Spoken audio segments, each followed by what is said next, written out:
There's a special kind of betrayal that happens when the people you've sacrificed everything for decide your life has a price tag.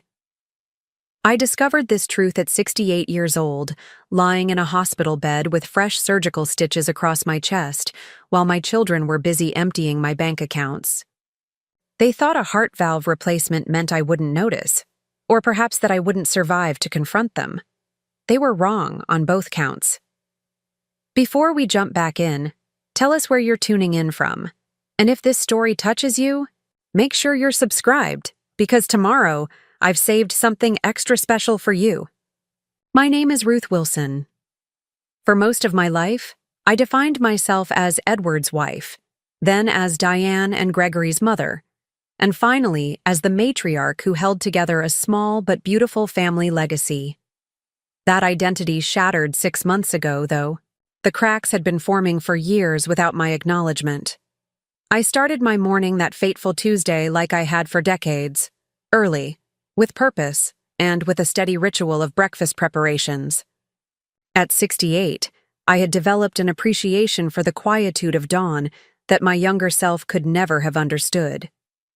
The gentle amber light spilled through the kitchen windows of the Victorian house Edward and I had renovated together over 30 years ago. The hardwood floors still creaked in the same spots, but Edward wasn't there to complain about them anymore. 3 years a widow, I had grown accustomed to the sound of my own footsteps.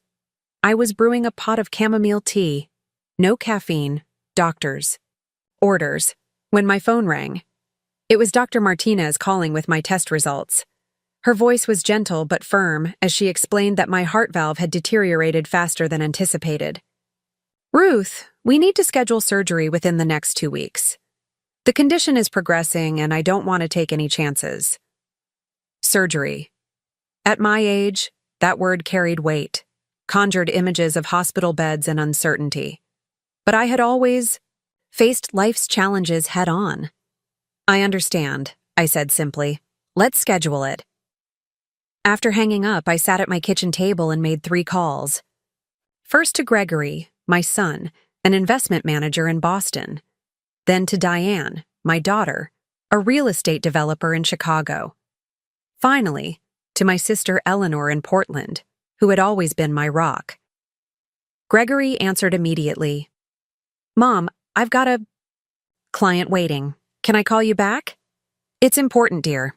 The doctor called. I need heart valve replacement surgery within 2 weeks." The pause on the line lasted just a beat too long. "That sounds serious. Have you gotten a second opinion?" Those surgeons are always eager to operate. "Dr. Martinez has been my cardiologist for 15 years, Gregory. I trust her judgment." Fine. Look, I've got meetings all week, but I can probably fly in the day before. Just text me the details." I felt a familiar heaviness in my chest that had nothing to do with my valve. "Of course, dear. I understand you're busy." Diane's response wasn't much better. "Surgery? Mom, are you sure that's necessary at your age? Recovery is brutal." Before I could respond, she continued, "Listen, I'm in the middle of closing this major development deal. I'll see if I can clear my schedule, but this is really terrible timing." Terrible timing for my heart to fail. I almost laughed at the absurdity of it. "I understand, Diane. I'll send you the details." Eleanor, by contrast, didn't hesitate. "I'll be there tomorrow. No arguments. You're not going through this alone." That evening, as I organized my medical documents and insurance papers, I decided to check my finances. Edward had left everything well arranged, and over the years I'd maintained meticulous records. The house was paid off, my retirement accounts were stable, and I had a separate emergency fund that could easily cover medical expenses beyond what insurance would pay. What I didn't fully realize then was that both Gregory and Diane had been added as authorized users on several of my accounts years ago, a convenience during a period when I'd had a minor health scare. Edward had suggested it as a precaution, and I hadn't revisited the arrangement after his passing. Why would I? These were my children, the ones I had raised with values of honesty and integrity. Eleanor arrived the next day, her silver hair pulled back in a practical bun, her keen eyes taking in everything. "You look pale," she said in lieu of a greeting, pulling me into a hug. "Have you been eating properly?" "The doctor says I'm as healthy as can be expected, aside from the faulty valve," I assured her, leading her into the guest bedroom that was always prepared for her visits. "And the kids, when are they coming?" Eleanor had never been one to hide her opinions about my children. She thought I indulged them too much, allowed them to take without giving in return. "They're very busy," I said, the automatic defense springing to my lips. "They'll be here for the surgery." Eleanor fixed me with a look that reminded me of our mother. "Ruth, at some point, you need to see them as they are, not as you wish them to be." I changed the subject. "Would you like some tea?" The next evening, I received a call from Gregory that seemed oddly perfunctory. "Mom, I've been thinking about your finances during your recovery. Have you updated your will recently? We should make sure everything's in order before the surgery." "My will is current," I said, surprised by the question. "Edward and I had everything arranged with our attorney before he passed. You and Diane are the beneficiaries, of course, with some specific items going to Eleanor and a few charitable donations." "Right, but what about power of attorney during your recovery? Someone needs to manage your affairs, pay bills, that sort of thing." "Eleanor will be staying with me," I replied, "and I expect to be perfectly capable of managing my own finances within a few weeks. Mom, no offense to Aunt Eleanor, but she's not exactly financially savvy. I think it would make more sense for Diane or me to handle things. I am a financial manager, after all." His logic seemed sound on the surface, but something about his tone disturbed me. "I appreciate your concern, Gregory, but everything is arranged."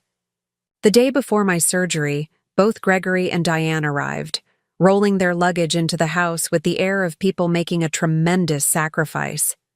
Gregory immediately took a business call in the living room, while Diane inspected the kitchen, and announced she was ordering takeout because there was absolutely nothing edible in my well-stocked refrigerator.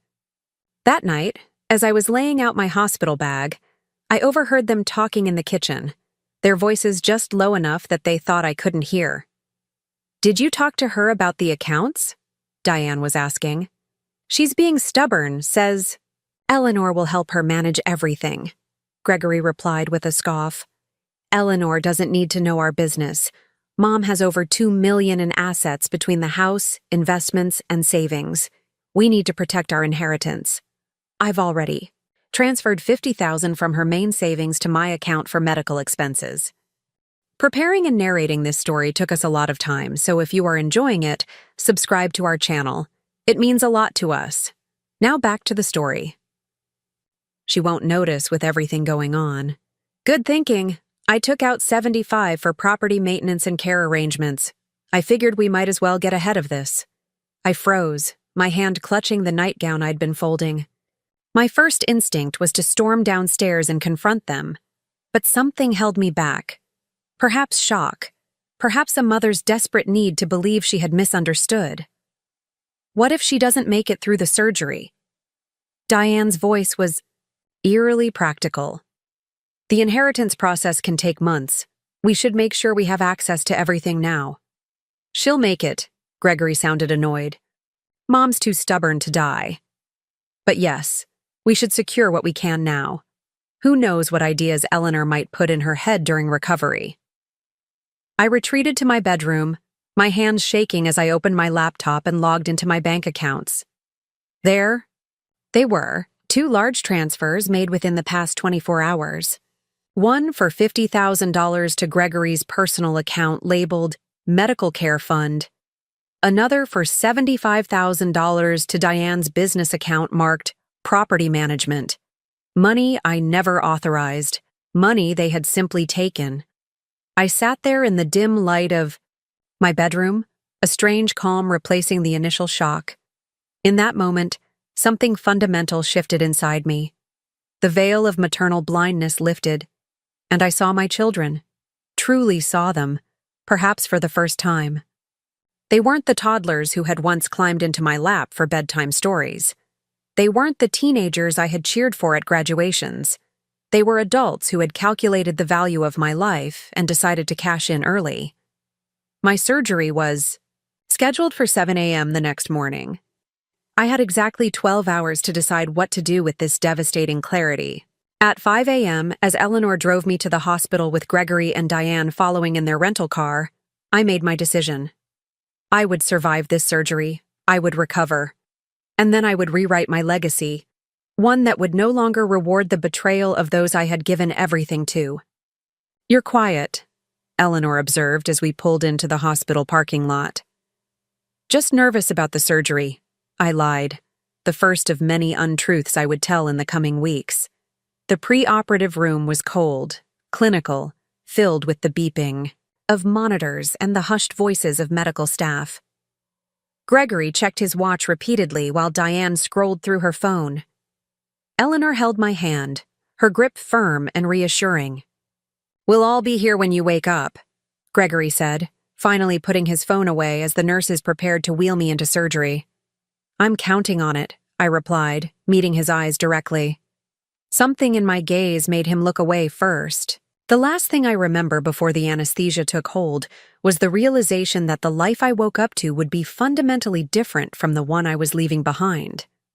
Not because of the new valve in my heart, but because of the new clarity in my mind. I was right about that at least. Part 2. The steady beeping of the heart monitor was the first sound that filtered through my consciousness. Then came the dull ache across my chest, a pressure that suggested both healing and hurt. I blinked against the harsh hospital lighting, turning my head slightly to find Eleanor dozing in a chair beside my bed, a dog-eared paperback fallen open in her lap. "Eleanor," I whispered, my voice rough from the intubation tube. She startled, awake immediately, relief flooding her features. "Ruth, thank goodness. The doctor said everything went perfectly, but you know how I worry." "Where are Diane and Gregory?" I asked, already knowing the answer. Eleanor's expression tightened. Gregory had an urgent client situation that required him to fly back to Boston this morning. Diane said she'd be back after handling some business calls. That was 4 hours ago. I nodded, unsurprised. "How long was I in surgery?" "About 6 hours. It's just past 3 p.m. now." 6 hours during which my children had likely been busy, with matters far more pressing to them than their mother's survival. "Could you hand me my phone?" I asked. Eleanor frowned. "Ruth, you just had major surgery. Whatever it is can wait." "Please," I insisted, extending my hand. "I need to check something." Reluctantly, she retrieved my phone from the small cabinet beside the bed. I typed in my passcode with fingers that felt clumsy and sluggish, then navigated to my banking app. What I saw confirmed my midnight revelation. While I had been under anesthesia, fighting for my life, Gregory had transferred another $100,000 to his personal account. Diane had moved $150,000 to hers. Eleanor must have seen something in my expression because she leaned forward. "What is it? Should I call the nurse?" "No," I said, locking the phone. "I'm just checking the time. I think I need to rest a bit more." "Of course," she said, still looking concerned. "I'll be right here." I closed my eyes, not to sleep, but to think. The betrayal stung, yes, but beneath the pain was a curious sense of liberation. The illusions I had maintained about my children, carefully constructed and defended over decades, had been shattered beyond repair. In their place was a brutal honesty that, while painful, gave me a strange new clarity. Dr. Martinez visited later that evening, pleased with my progress. "The surgery went exceptionally well, Ruth. Your heart is strong. With proper care during recovery, you should have many healthy years ahead." Many healthy years that my children had clearly not factored into their calculations. Diane appeared just before visiting hours ended, carrying a bouquet of lilies that she knew I was allergic to. "Mom, you're awake! You had us so worried!" She kissed my cheek, the scent of her expensive perfume momentarily overwhelming the antiseptic. Hospital smell. "Thank you for coming back," I said neutrally. "Of course, though I can't stay long. I have an early meeting tomorrow that I really can't reschedule." She glanced at Eleanor, who hadn't bothered to hide her disapproval. "But I've arranged for a private home health nurse to help once you're discharged. Only the best for you, Mom." A nurse she would likely pay for using my own money, I thought, but didn't say. "That's very thoughtful," I replied instead. "But Eleanor will be staying with me during my recovery." "Eleanor has her own life, Mom. She can't put everything on hold for weeks." "I most certainly can," Eleanor interjected, "and I will." Diane's smile tightened. "Well, we'll discuss the details later. The important thing is that you're on the mend." After she left, Eleanor turned to me with suspicion, clear in her eyes. "You're being unusually accommodating. Normally you'd have called her out on those lilies at the very least." I smiled faintly. "Let's just say my perspective has changed." "Because of the surgery?" "Among other things." Eleanor studied me for a long moment. "You've figured something out." "I have," I admitted, "but I need time to decide what to do about it." 5 days later, I was discharged from the hospital. Eleanor drove me home, fussing over every bump in the road and how it might impact my healing chest. My house looked exactly as I had left it, yet somehow felt different, as if the space itself had absorbed the knowledge of my children's betrayal. "I've set up a bed for you downstairs in the study," Eleanor explained as she helped me inside. "No stairs for you until the doctor approves." The makeshift bedroom was thoughtfully arranged, with a hospital-grade side table, my favorite books within easy reach, and a small refrigerator stocked with water and healthy snacks. This was what care looked like, not the grand gestures or expensive nurses my children had proposed, but the quiet attention to genuine needs. That evening, as Eleanor prepared a light dinner in the kitchen, I made my first call to Jonathan Pierce, my attorney. Jonathan had been a friend of Edward's since college and had handled our legal affairs for decades. "Ruth, I heard about your surgery. How are you feeling?" His familiar voice was warm with genuine concern. "Surprisingly clear-headed," I replied. "Jonathan, I need to make some changes to my will and financial arrangements as soon as possible." There was a slight pause.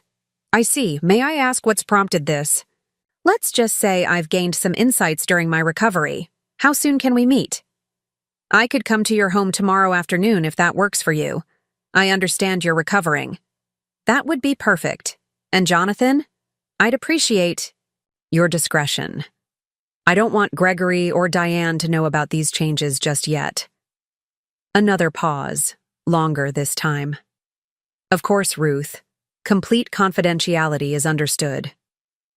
After hanging up, I made a second call, this one to Harold Bennett, at First National Bank, who had managed my account since Edward's passing. "Mrs. Wilson, it's good to hear your voice. How can I help you today?" "Harold, I need to freeze all withdrawals and transfers from my accounts immediately. Emergency protocol." "Has there been unauthorized activity?" His voice sharpened with professional concern. "You could say that." "I need to revoke all authorized user access except my own, effective immediately." "I understand. I'll implement these changes right away and send you confirmation." By the time Eleanor brought in a tray with soup and toast, I had made 3 more calls, each one a small step toward reclaiming control of the life my children thought was already slipping away from me. "You've been busy for someone who just had their chest cracked open," Eleanor observed, setting the tray on my lap. "I'm motivated," I replied, the soup's aroma reminding me I hadn't eaten all day. "Care to share your master plan?" I took a spoonful of soup before answering. "Not yet, but soon." That night, as expected, my phone lit up with calls from both Gregory and Diane. I let them go to voicemail, listening to their increasingly agitated messages with a detachment that would have been impossible just a week earlier. "Mom, the bank called about some kind of freeze on your accounts. Call me immediately. This is concerning." "Mother, what are you doing?" "I was trying to arrange payment for your home care nurse and discovered all the accounts are locked. This is irresponsible. During your recovery." By morning, the calls had escalated to texts demanding I respond before they need to take more serious action. I finally replied with a simple message to both. "I'm resting as the doctor ordered. Financial matters can wait until I've recovered." Jonathan arrived promptly at 2 p.m. the next day, his leather briefcase and concerned expression exactly as I remembered. Eleanor showed him into my makeshift bedroom, then discreetly withdrew to give us privacy. "Ruth," he said, taking the chair beside my bed, "you're looking remarkably well for someone just out of heart surgery." "Nothing like betrayal to sharpen one's resolve," I replied, which made his eyebrows rise. Over the next hour, I laid out the entire situation: the conversations I'd overheard, the unauthorized transfers, the calculating way my children had, divided my assets while I was literally fighting for my life on an operating table. Jonathan listened without interruption, his expression growing increasingly grave. When I finished, he opened his briefcase and removed a legal pad. "What you're describing is elder financial abuse, Ruth. It's not just morally reprehensible. It's illegal." "I'm aware," I said calmly, "but I'm not interested in pressing charges, at least not yet." "Then what do you want to do?" I smiled, the plan I had been formulating through sleepless nights and pain medication finally taking clear shape. "I want to completely restructure my will and estate. I want to establish a series of charitable trusts, and I want to make absolutely certain that Diane and Gregory understand exactly what they've lost through their own actions." Jonathan nodded slowly, beginning to write. "Tell me exactly what you have in mind." Part 3.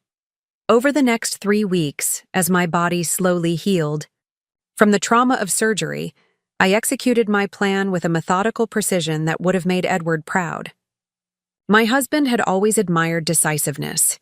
It was one of the qualities that had drawn us together in the first place, back when we were both young idealists planning to change the world. Somewhere along the way, that idealism had been buried beneath the practical concerns of raising children and building a comfortable life. Now, as I approached my 7th decade, I found myself returning to those original values with a renewed sense of purpose. Jonathan made daily visits, each time bringing new documents for my review and signature.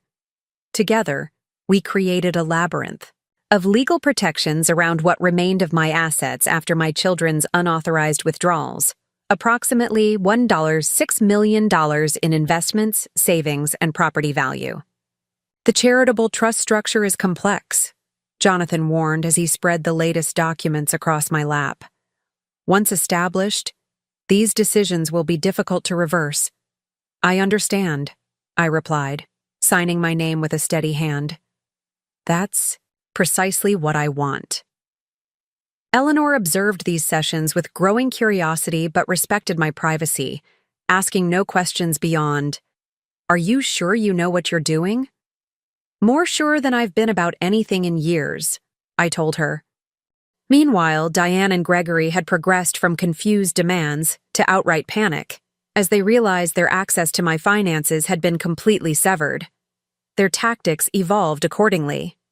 Gregory arrived unannounced one morning, his expression a careful mask of filial concern. "Mom, I've been worried sick. You're not answering calls. Eleanor won't tell us anything about these financial changes.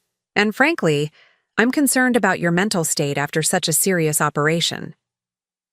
I was sitting in the sunroom, a shawl draped around my shoulders despite the warmth of the day. "My mental state is perfectly clear, Gregory." "Then why freeze the accounts? Why lock us out when we're only trying to help manage things during your recovery?" I looked at my son, really looked at him. The sharp suit that cost more than most people's monthly salary. the carefully styled hair showing just a touch of distinguished gray at the temples, the manicured hands that had never known real labor, the eyes that held calculation rather than concern. "I reviewed the account activity," I said simply. "I saw the transfers you made while I was in surgery." His expression flickered, just briefly, before settling into righteous indignation. "Those were legitimate expenses for your care. Do you have any idea what arrangements like these cost? What my time away from work is worth?" $150,000 worth. Apparently. He paled slightly. "That's not— You're twisting this." "No, Gregory. For the first time in decades, I'm seeing things exactly as they are." I adjusted my shawl, wincing slightly at the pull on my healing incision. "I raised you to be better than this. This is Eleanor's influence, isn't it? She's always been jealous of our success, always trying to turn you against us." I almost laughed at the absurdity of it. "Eleanor has never needed to try.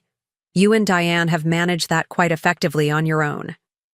He stood abruptly, his chair scraping against the hardwood floor. "You're making a mistake, Mother, a serious one. Diane and I only want what's best for you. What's best for me, or what's best for my bank account?" He left without answering, the front door slamming behind him with enough force to rattle the windows. Diane's approach was more subtle, arriving the next day with a gourmet food basket and a specialist from an exclusive private care facility. "I've arranged for Dr. Winters to evaluate you here at home," she announced, as if this were a tremendous favor. "He specializes in post-operative cognitive assessment." "I don't recall requesting a cognitive assessment," I replied mildly. Dr. Winters, to his credit, looked uncomfortable. "Mrs. Wilson, your daughter has expressed concerns about recent financial decisions that seem out of character for you. Has she mentioned that those decisions came after she transferred $225,000 from my accounts without authorization while I was under anesthesia?" The doctor's discomfort visibly increased. I wasn't aware of the specific circumstances." "Mother," Diane's voice rose sharply. "That's completely factual," I finished for her. "And documented. Now, if you genuinely believe I need a cognitive assessment, I'm happy to schedule one with my regular physician. But I think we both know what the results will show." Dr. Winters excused himself shortly thereafter, leaving Diane fuming in the sunroom. "What are you trying to accomplish with this? Do you have any idea how embarrassing this is?" "Nearly as embarrassing as discovering your children see you as a cash dispensary rather than a person, I imagine." Her expression hardened. "That's not fair. We've always been there for you. When it was convenient, when it didn't interfere with your busy schedule, when there was something to gain." I kept my voice level, refusing to be baited into anger. "Did you know Gregory called your grandfather's pocket watch an asset to be liquidated last Christmas? The watch your father specifically wanted him to have?" Something flickered in her eyes. Doubt, perhaps, or the first glimmer of understanding that the situation was more serious than she'd realized. "What exactly have you done with the accounts?" she finally asked. "I've protected what's mine.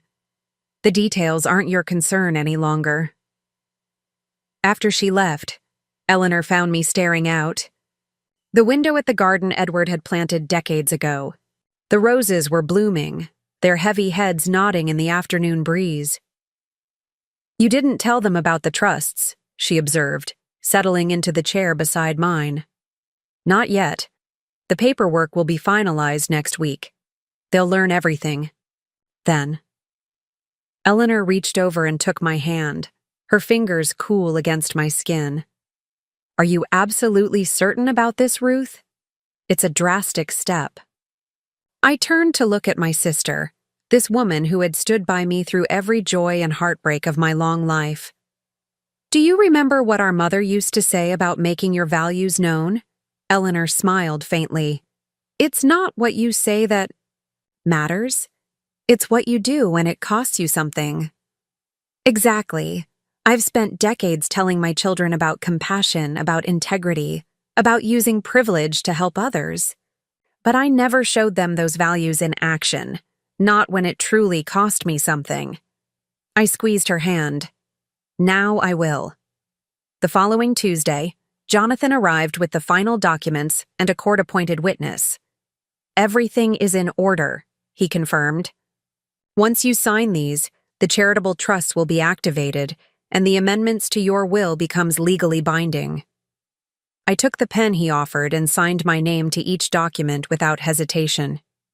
With each signature, I felt a weight lifting. Not just the burden of my children's betrayal, but the accumulated weight of years spent putting family obligation above personal conviction. What now? Eleanor asked after Jonathan and the witness had departed. Now we invite them to dinner, I said. It's time they understood exactly what their actions have cost them. 2 days later, my dining room table was set with the fine china Edward and I had received as a wedding gift nearly 50 years prior. Eleanor had prepared a simple but elegant meal, and I had dressed with care in a blue silk blouse that matched my eyes that, according to Eleanor, had regained a spark she hadn't seen in years. Gregory arrived first, his expression guarded. Diane came 10 minutes later, her smile brittle as she kissed my cheek. You're looking well, Mother. Heart surgery agrees with me, apparently, I replied with a small smile. Throughout the appetizer course, they exchanged wary glances, clearly uncertain about why they had been summoned. By the main course, their patience had worn thin. Mom, while we appreciate the family dinner, I think we all know there are unresolved matters to discuss, Gregory began, setting down his fork with deliberate care.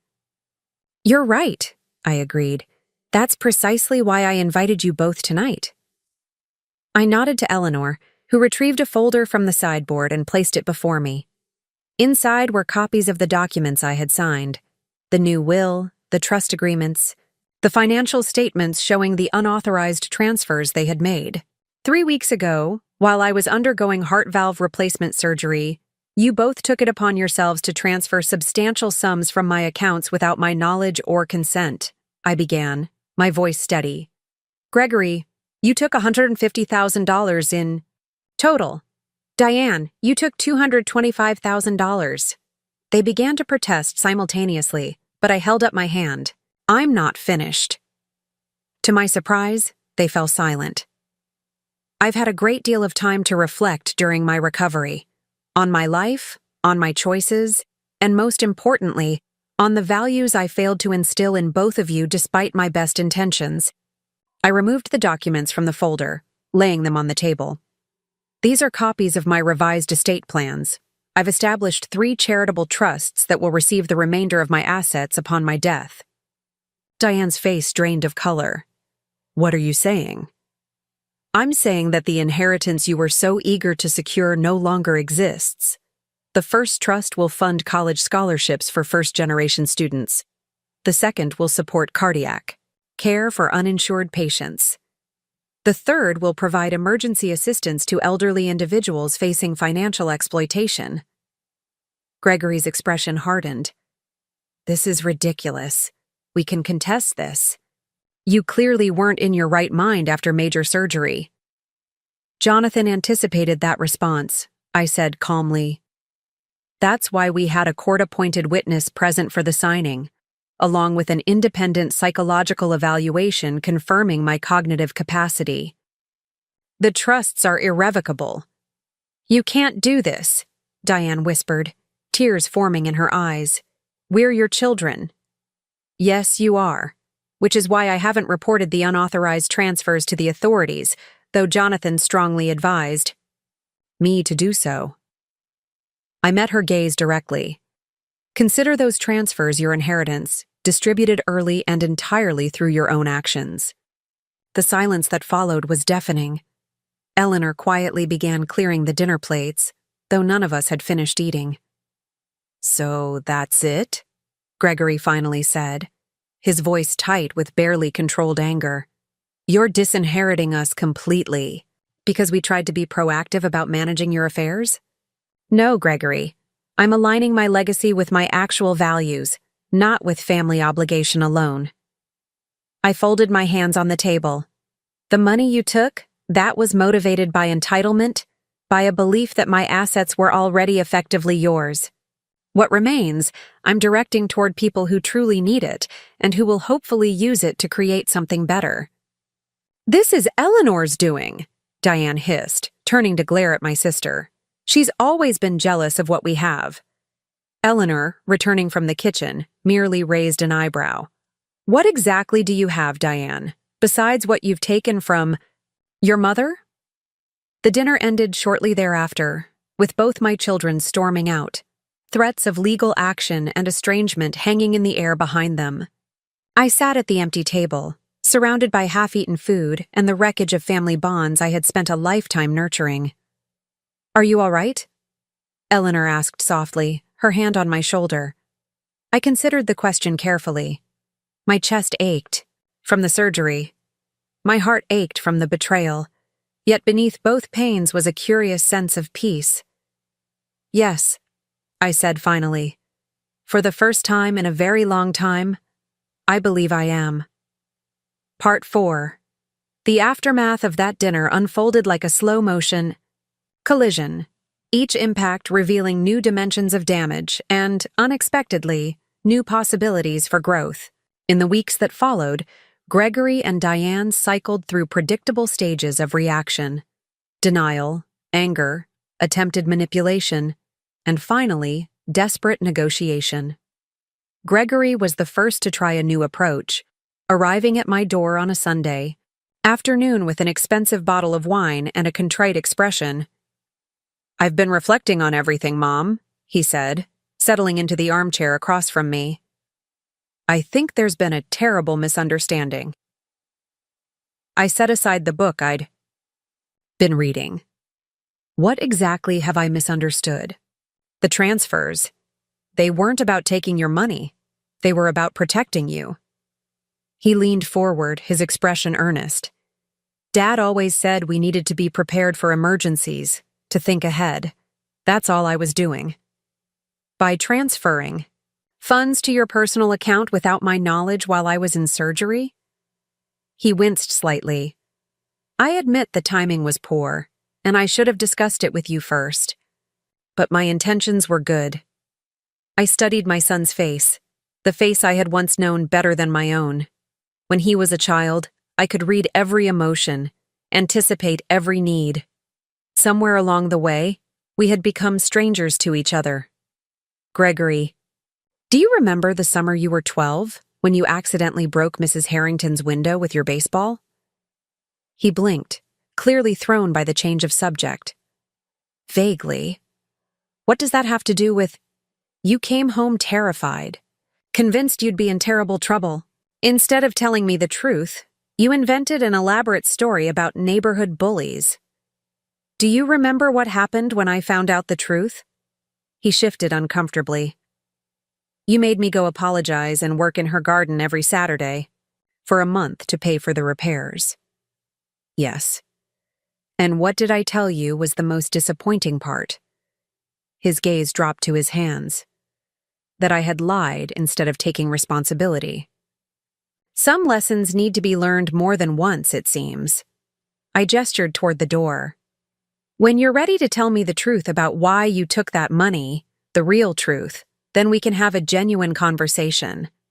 Until then, I think it's best if you go. After he left, I sat for a long time, wondering if I had been too harsh. Eleanor found me there as evening fell, still lost in thought. He tried the misunderstood good intentions approach, I take it? She asked, turning on the lamps against the gathering darkness. How did you know? It's what I would try first if I were in his position. She settled onto the sofa beside me. Diane called while you were talking with him. She wants to bring the grandchildren by tomorrow. I hadn't seen my grandchildren in months. Ryan was starting college in the fall, and Emma was in her final year of high school. Both were good kids, better than their mother deserved in many ways. She's using them as emotional leverage, I noted. Almost certainly, Eleanor agreed. The question is, does that matter? They're still your grandchildren. I considered this. Tell her they're welcome anytime, but she should know it won't change my decision. The next day, Diane arrived with Ryan and Emma in tow. While the children were genuinely happy to see me, asking careful questions about my surgery and recovery, there was an underlying tension to the visit, a sense that they had been primed for this interaction. After they had gone upstairs to look at some old photo albums Eleanor had suggested, Diane turned to me with tears in her eyes. Mom, I know you're angry and you have every right to be, but please don't punish the children for our mistakes. Is that what you think I'm doing?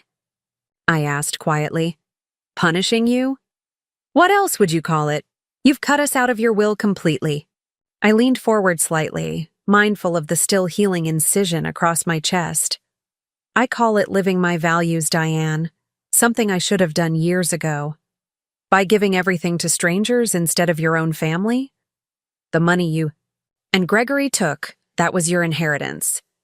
You decided to claim it early without my consent. What remains will go to causes that matter to me. She blinked rapidly, mascara smudging beneath her eyes. We can pay it back, all of it, with interest. This isn't about the money, I said, feeling suddenly tired. It's about trust, about respect, about seeing me as a person rather than a resource to be managed or exploited. That's not fair. We've always what? I interrupted, my patience fraying. Always been there for me? Always shown concern for my well-being? Or always calculated what you might get from me? Before Diane could respond, Ryan and Emma returned, arms laden with photo albums. The rest of the visit passed in strained politeness, with Eleanor skillfully steering the conversation toward safer topics. After they left, I found myself exhausted in a way that had nothing to do with my physical recovery. You held your ground, Eleanor observed as she helped me to the study for my afternoon rest. I'm proud of you. I'm not sure pride is the appropriate emotion when your family is falling apart, I replied.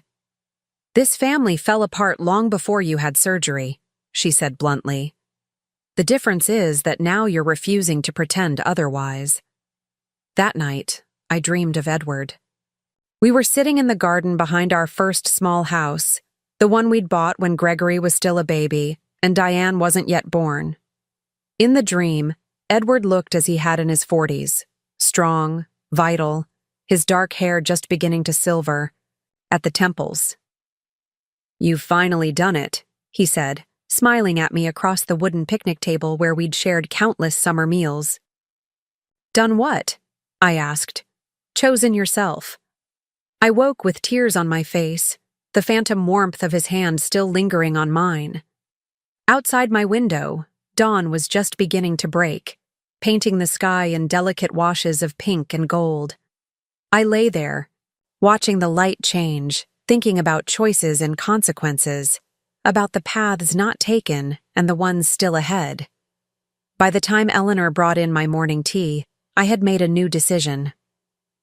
I want to visit the cardiac care center at Mercy Hospital, I told her, the one that will benefit from the second trust. She looked skeptical. Are you sure you're up for that? You're still recovering.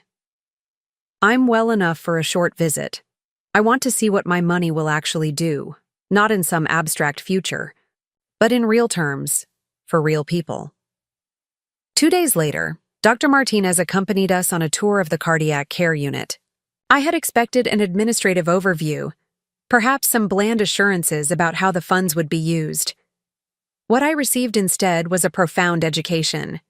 We met patients waiting for surgeries they couldn't afford, families drained financially and emotionally by long-term care needs, dedicated medical staff working miracles with limited resources.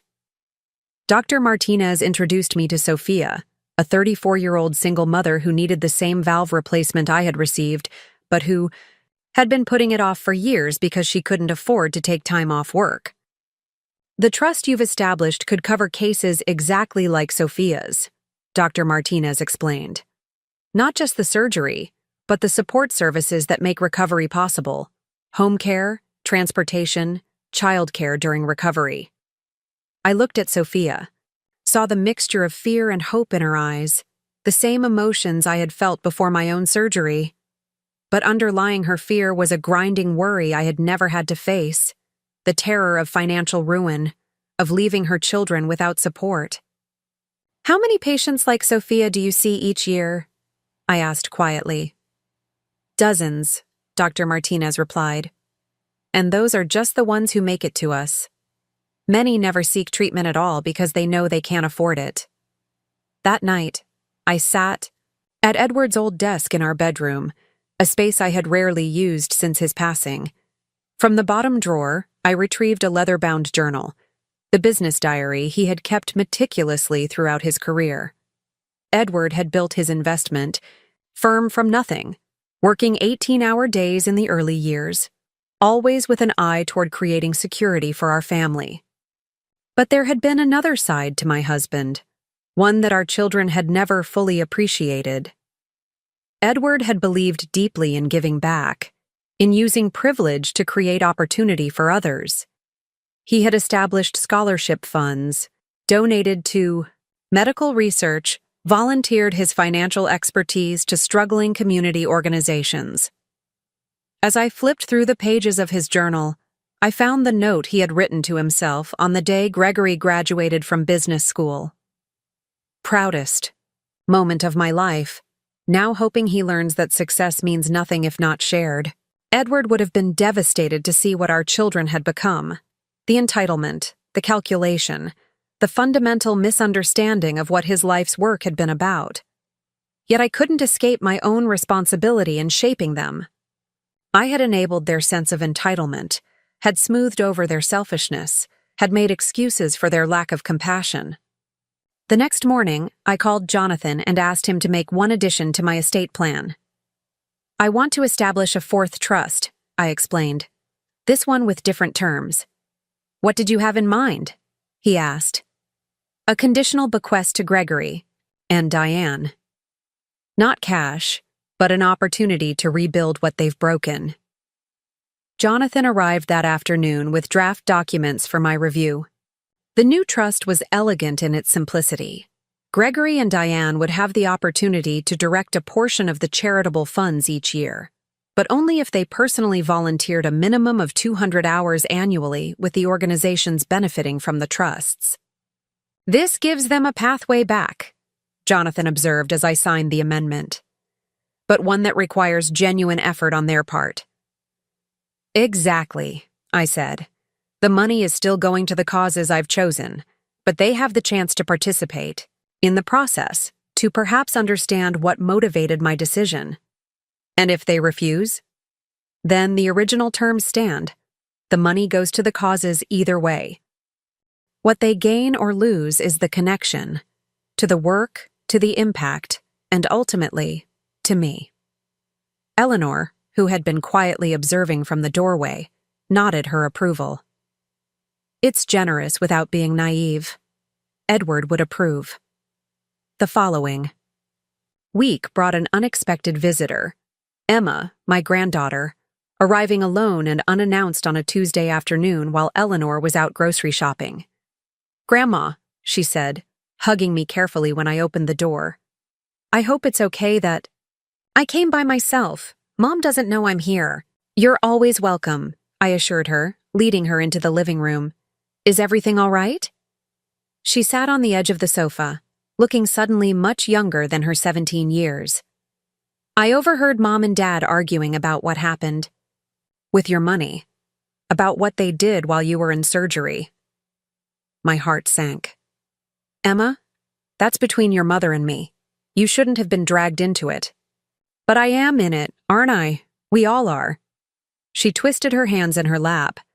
"Mom said you've changed your will, that you're giving everything to charity instead of to family." "That's partially true," I admitted, seeing no point in hiding the truth from her. "Though there's more to it than that." "I don't care about the money," she said quickly. "That's not why I'm here.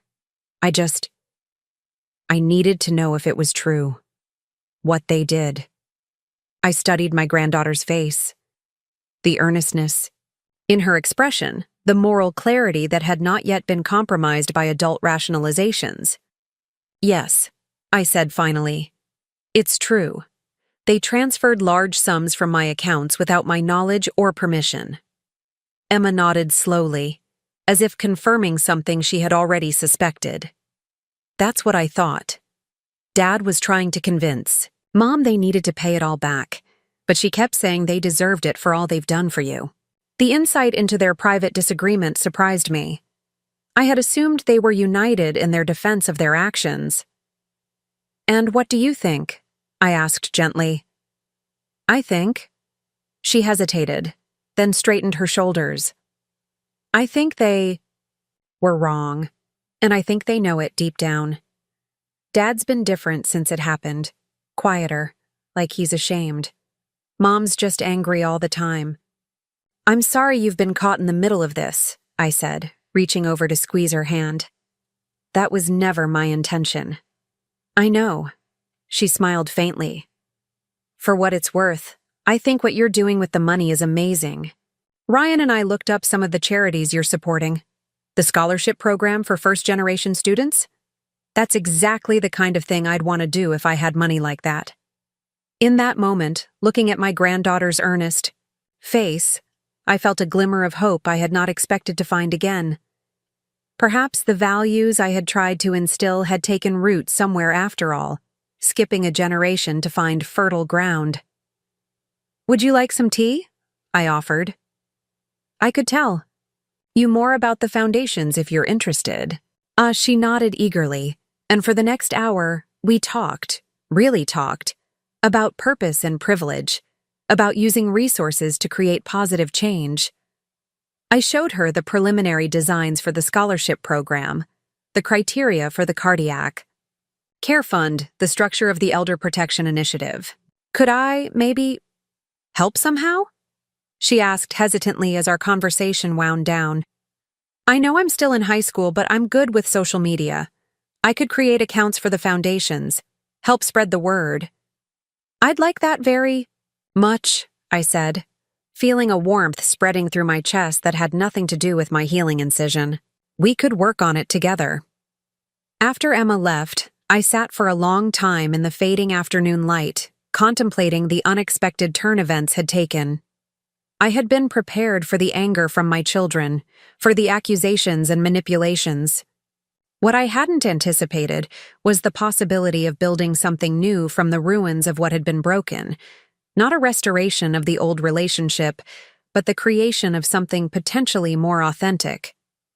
The next day, I received a call from Gregory. His voice was subdued, lacking the confident polish I had grown accustomed to.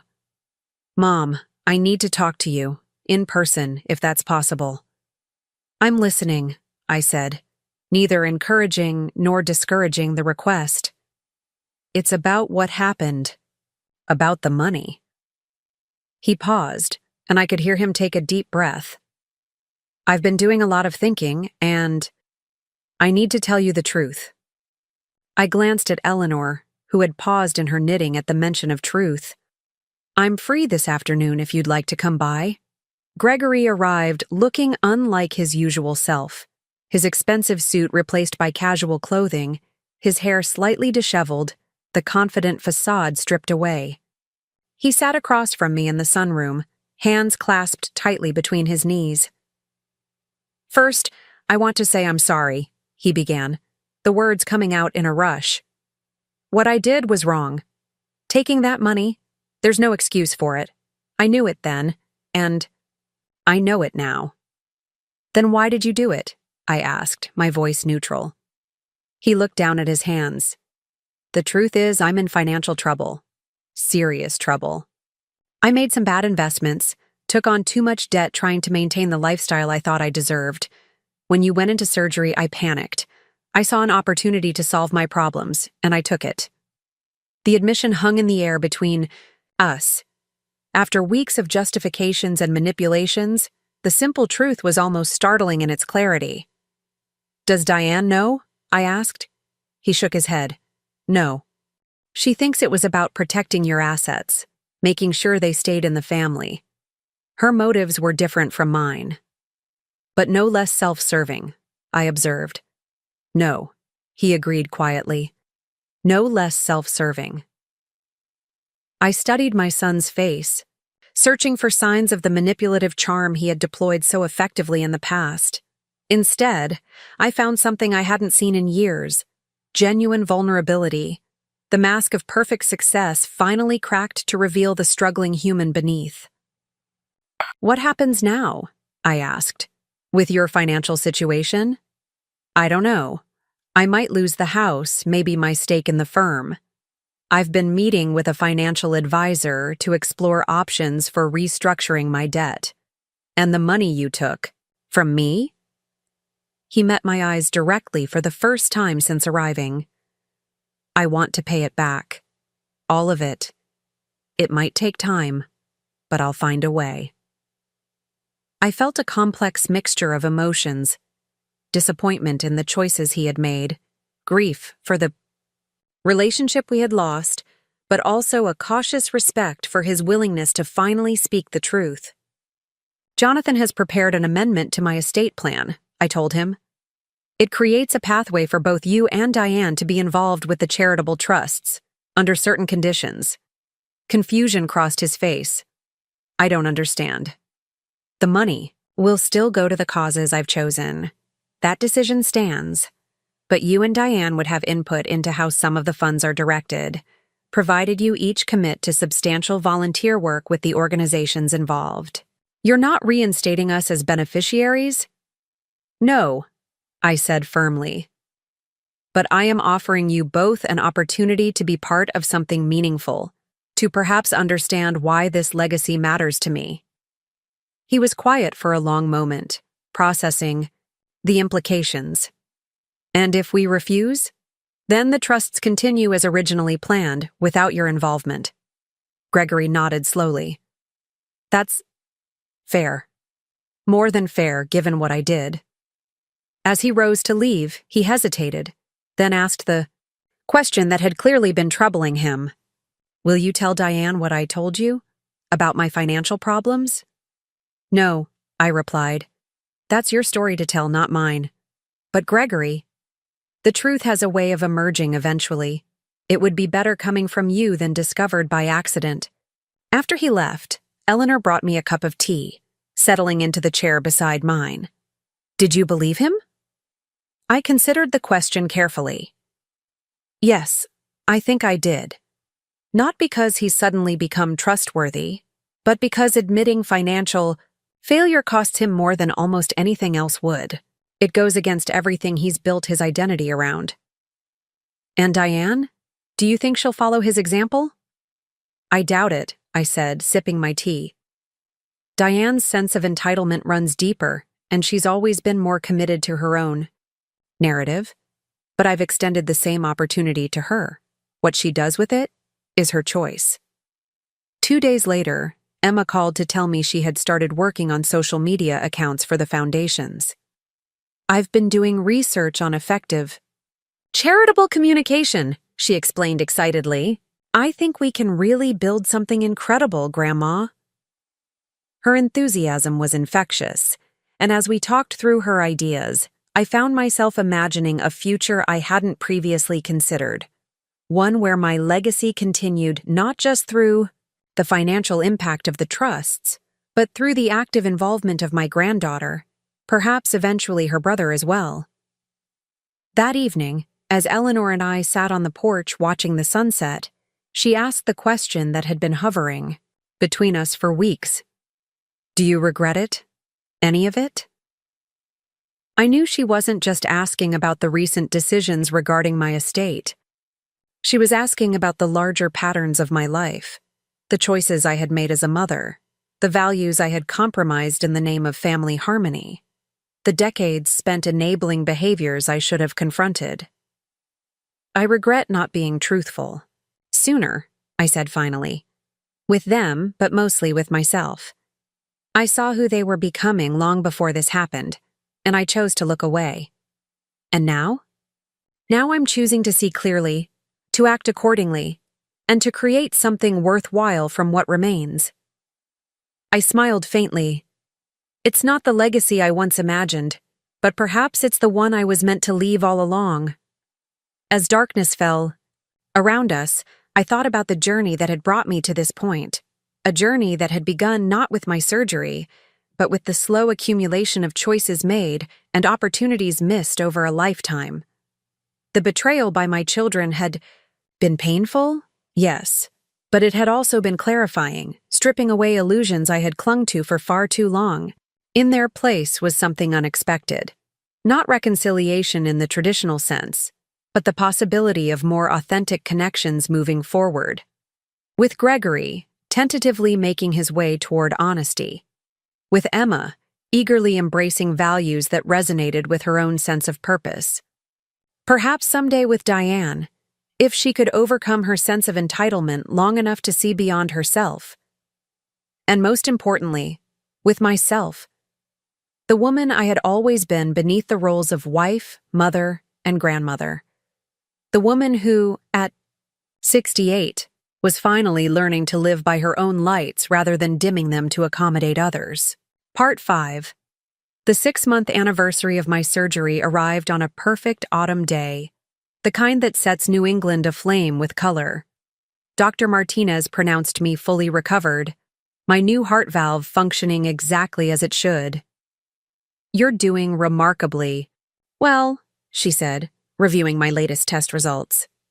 "Better than many patients half your age." "I have good motivation to stay healthy," I replied. "There's still work to be done." And there was. The months since my surgery had been some of the most productive of my life. With Jonathan's expert guidance, the charitable trusts had taken final form, their structures refined to maximize impact, while minimizing administrative costs. The first scholarship recipients had been selected, 5 brilliant young people who would be the first in their families to attend college. Sophia had undergone her valve replacement surgery and was recovering. Well, already planning her return to work with a renewed appreciation for the life ahead of her. Most surprisingly, Gregory had begun fulfilling the volunteer requirements specified in the amended trust. Initially awkward and clearly out of his element, he had gradually found his footing at the Cardiac Care Center, using his financial expertise to help patients navigate the Byzantine world of medical billing and insurance appeals. "He's been a genuine asset," Dr. Martinez told me during one of my checkups. "He has a knack for explaining complex financial matters in terms people can understand. Several patients have avoided bankruptcy because of his guidance." Diane, as I had predicted, had refused to participate. "I'm not jumping through hoops for money that should have been mine by right," she had declared when I explained the amendment. Our relationship remained strained, our interactions limited to occasional stiff phone calls, and her reluctant presence at family gatherings organized by Emma. Emma had thrown herself into the foundation work with remarkable dedication and insight. Under her guidance, the social media presence of the trusts had grown exponentially, attracting attention from local media and potential donors interested in contributing to the causes. "We need to think about expansion," she told me one afternoon as we reviewed the latest engagement metrics. "There's so much more we could be doing." "You sound like your grandfather," I observed, smiling at the parallel. "He was never satisfied with the status quo either." "Oh," she glanced at the portrait of Edward that hung above the fireplace. "I wish I could have known him better. Everyone says he was brilliant with investments." He was, I agreed. But that wasn't what made him exceptional. It was his understanding that money is only valuable when it creates positive change in the world. On a crisp Saturday in late October, exactly 6 months after my surgery, I invited everyone to the house for what Eleanor teasingly called my half-birthday celebration. Gregory arrived first, bringing a bouquet of autumn flowers and a bottle of the non-alcoholic sparkling cider Dr. Martinez had approved for special occasions. Diane came next, her demeanor cool but civil, followed shortly by Emma and Ryan, both bringing an energy that immediately lightened the atmosphere. We gathered in the dining room, where Eleanor had prepared a feast that honored my new heart-healthy diet while still feeling festive. As we settled around the table, I felt a curious sense of completion, as if a circle had been drawn around the chaotic events of the past 6 months. "I'd like to propose a toast," I said, raising my glass, "to new beginnings, hard truths, and the unexpected gifts they sometimes bring." The others raised their glasses, echoing the sentiment with varying degrees of enthusiasm. As we began to eat, the conversation flowed more easily than it had in months, carefully navigating around sensitive topics, but finding common ground in safer subjects. Ryan's college applications, Emma's foundation work, even Gregory's tentative mentions of his volunteer experiences. After dinner, as we moved to the living room for coffee and the apple tart Eleanor had baked, I caught Gregory watching me with an expression I couldn't quite read. When the others were engaged in conversation about Ryan's upcoming campus visits, he moved to sit beside me on the sofa.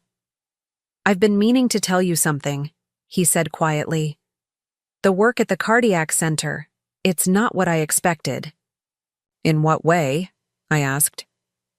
"I thought it would be a burden, honestly, something to endure to meet the requirements you set." He looked down at his coffee cup. "But it's become the most meaningful part of my week. These people, they're facing impossible situations with such courage.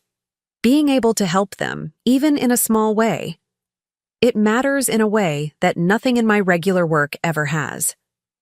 The admission clearly cost him something, an acknowledgement that the values he had spent his adult life pursuing might have been misplaced. I reached over and covered his hand with mine. "Your grandfather would be proud," I said simply. Diane, observing our exchange from across the room, frowned slightly before turning her attention back to Ryan's animated description of his top-choice universities. She remained the holdout, the one still clinging to her sense of injury and entitlement. Later, as the gathering was winding down, Emma pulled me aside to show me the latest design mock-ups for the Scholarship Foundation's website. "We've included profiles of each recipient," she explained proudly. "I thought it was important for donors to see the real impact of their contributions." I scrolled through the stories: a young woman from rural Appalachia studying environmental science, a former foster child pursuing a degree in social work, a first-generation American whose parents had fled political persecution, now majoring in international relations. Each face looked back at me with the same determination I had once seen in Edward's eyes, in my own reflection when we were building our life together. "This is exactly right," I told Emma, handing the tablet back to her. "You've captured the essence of what I hope to achieve." "I had a good teacher," she replied, hugging me carefully. "Both you and Mom, actually, though in different ways." "Your mother?" I asked, surprised by the inclusion. Emma nodded thoughtfully. "Mom taught me what happens when you make accumulation the goal rather than the means. She's not happy, Grandma. She has all these things, this carefully curated life, but there's no joy in it." The insight struck me with unexpected force. In all my focus on what Diane had done, on her betrayal and entitlement, I had forgotten to consider what her choices had cost her. Not just my trust and ultimately her inheritance, but something far more valuable, the sense of purpose and connection that gives meaning to a human life. As everyone was gathering coats and preparing to leave, I found myself standing beside Diane in the entryway. For a moment, we simply looked at each other, the weight of unspoken words hanging between us. "Emma's doing remarkable work with the foundations," I said finally, offering a neutral opening. "She's always been driven," Diane replied, her tone carefully modulated. "Gets that from both sides of the family." She mentioned you've been helping her understand some of the business aspects of nonprofit management. A flicker of surprise crossed Diane's face. "She's been asking questions. I've answered them.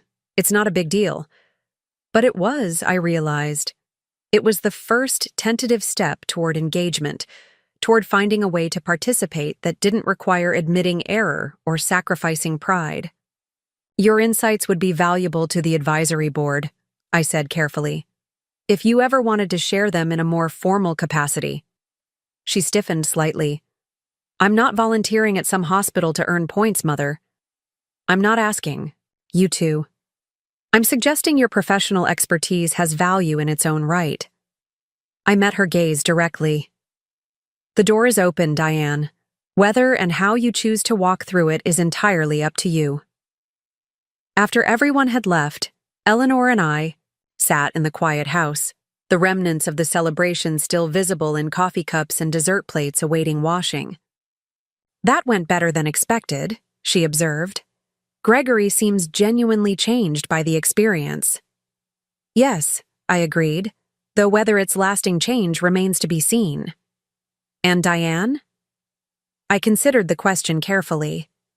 Diane is Diane. Proud, stubborn, unwilling to admit fault. I smiled faintly. Rather like someone else I know. Eleanor laughed.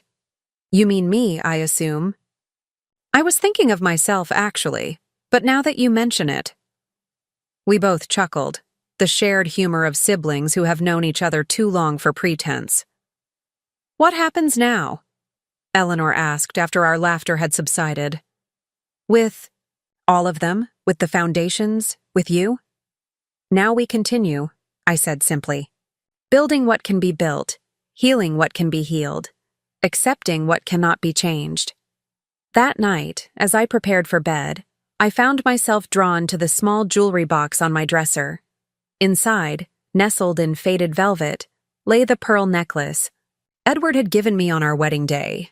I hadn't worn it in years, had almost forgotten its weight and luster. On impulse, I fastened it around my neck, the cool pearls warming quickly against my skin. In the mirror, I saw not just my reflection, but echoes of all I had been throughout my life. The young bride full of hope, the devoted mother sacrificing for her children, the widow finding her way alone, and now this newest iteration, the woman who had finally learned to value herself. The following morning, I woke early, the pearl necklace still around my neck. I dressed with care, then went downstairs to find Eleanor already in the kitchen preparing breakfast. You're up early, she observed, pouring me a cup of tea. And dressed for an occasion? Are we going somewhere? Yes, I said, accepting the tea with a smile. I have a meeting at the Community Foundation to discuss expanding the scholarship program. Emma's research identified additional needs we might be able to address. Eleanor nodded approvingly. And then? Then I thought we might visit that art class you've been mentioning, the one at the senior center. Her eyebrows rose in surprise. You're interested in painting now? I'm interested in possibilities, I replied. In trying things I've never done before, in finding out what else I might be besides everything I've already been. As we sat together at the breakfast table, sunlight streaming through the windows, I felt a profound sense of peace. Not because everything had been resolved. Diane remained resistant. Gregory's transformation was still tentative. The foundations were works in progress rather than completed achievements. But because I had finally learned to measure success not by perfection, but by authenticity, the betrayal that had nearly broken me had instead become the catalyst for a different kind of legacy, one built not on family obligation alone, but on genuine values, on the belief that privilege carries responsibility, that resources are meant to be shared rather than hoarded. Later that morning, as Eleanor and I were preparing to leave for my meeting, the phone rang. It was Diane, her voice uncharacteristically hesitant. Mother, she began, I've been thinking about what you said last night, about the advisory board. Yes? I prompted when she fell silent. I might be interested, not as a volunteer, she added quickly. As a professional consultant, I have expertise that could benefit the foundations. It wasn't an apology, wasn't even an acknowledgement of wrongdoing.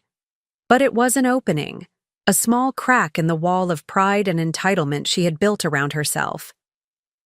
The board meets next Tuesday, I said. I'll send you the details if you'd like to attend as an observer. Fine, she agreed. Tuesday works for me. After we hung up, Eleanor looked at me questioningly. Progress? Of a sort, I replied. On her terms, of course. It's still something. Yes, I agreed, picking up my purse and keys. It's still something. As we walked out to the car, the autumn sun warm on our faces, I thought about the different forms healing can take. The straightforward mending of a heart valve, the more complex restoration of broken trust, the gradual realignment of values and actions. 6 months earlier, I had awakened from surgery to discover a betrayal that had shattered my understanding of my own family. Today, I was moving forward into a future I could never have imagined then.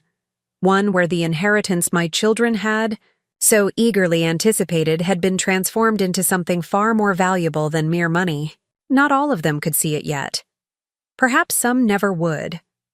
But I had done what I needed to do, had aligned my legacy with my values rather than with obligation alone. In doing so, I had found not just a new purpose, but a new self, stronger, clearer, and finally, genuinely free. Ready? Eleanor asked as we reached the car. I touched the pearls at my neck, feeling their weight and wisdom, then smiled at my sister. More than ready, I replied. Let's go. The following spring brought an unexpected phone call. I was in the garden, hands deep in soil as I planted the new rose bushes Eleanor had given me for my birthday, when my cell phone rang. Eleanor brought it out to me, eyebrows raised as she glanced at the screen. It's Gregory's wife, Miranda, she said. Miranda and I had always maintained a cordial but distant relationship. During the months of estrangement following my surgery, she had remained firmly in the background, neither defending nor criticizing her husband's actions. Ruth? Her voice sounded strained. I hope I'm not interrupting anything important. Not at all, I replied, wiping my hands on my gardening apron. Is everything all right? There was a pause, then a deep breath. Not really, no. Gregory's been hospitalized. He collapsed at work yesterday. They're saying it was a minor heart attack. The words hit me with physical force. My son, a heart attack, at 43. Which hospital? I asked, already turning toward the house. Boston Memorial. He's stable now, but they're running tests. He's been asking for you. I glanced at Eleanor, who was already nodding and understanding. I'll be there as soon as I can. Tell him I'm on my way. Within the hour, we were on the road to Boston, Eleanor driving while I made calls, to Jonathan, asking him to reschedule our foundation meeting, to Emma, letting her know about her father, and finally, after some hesitation, to Diane.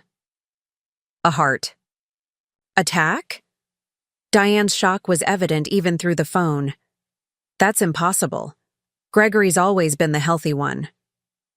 Apparently not healthy enough, I replied.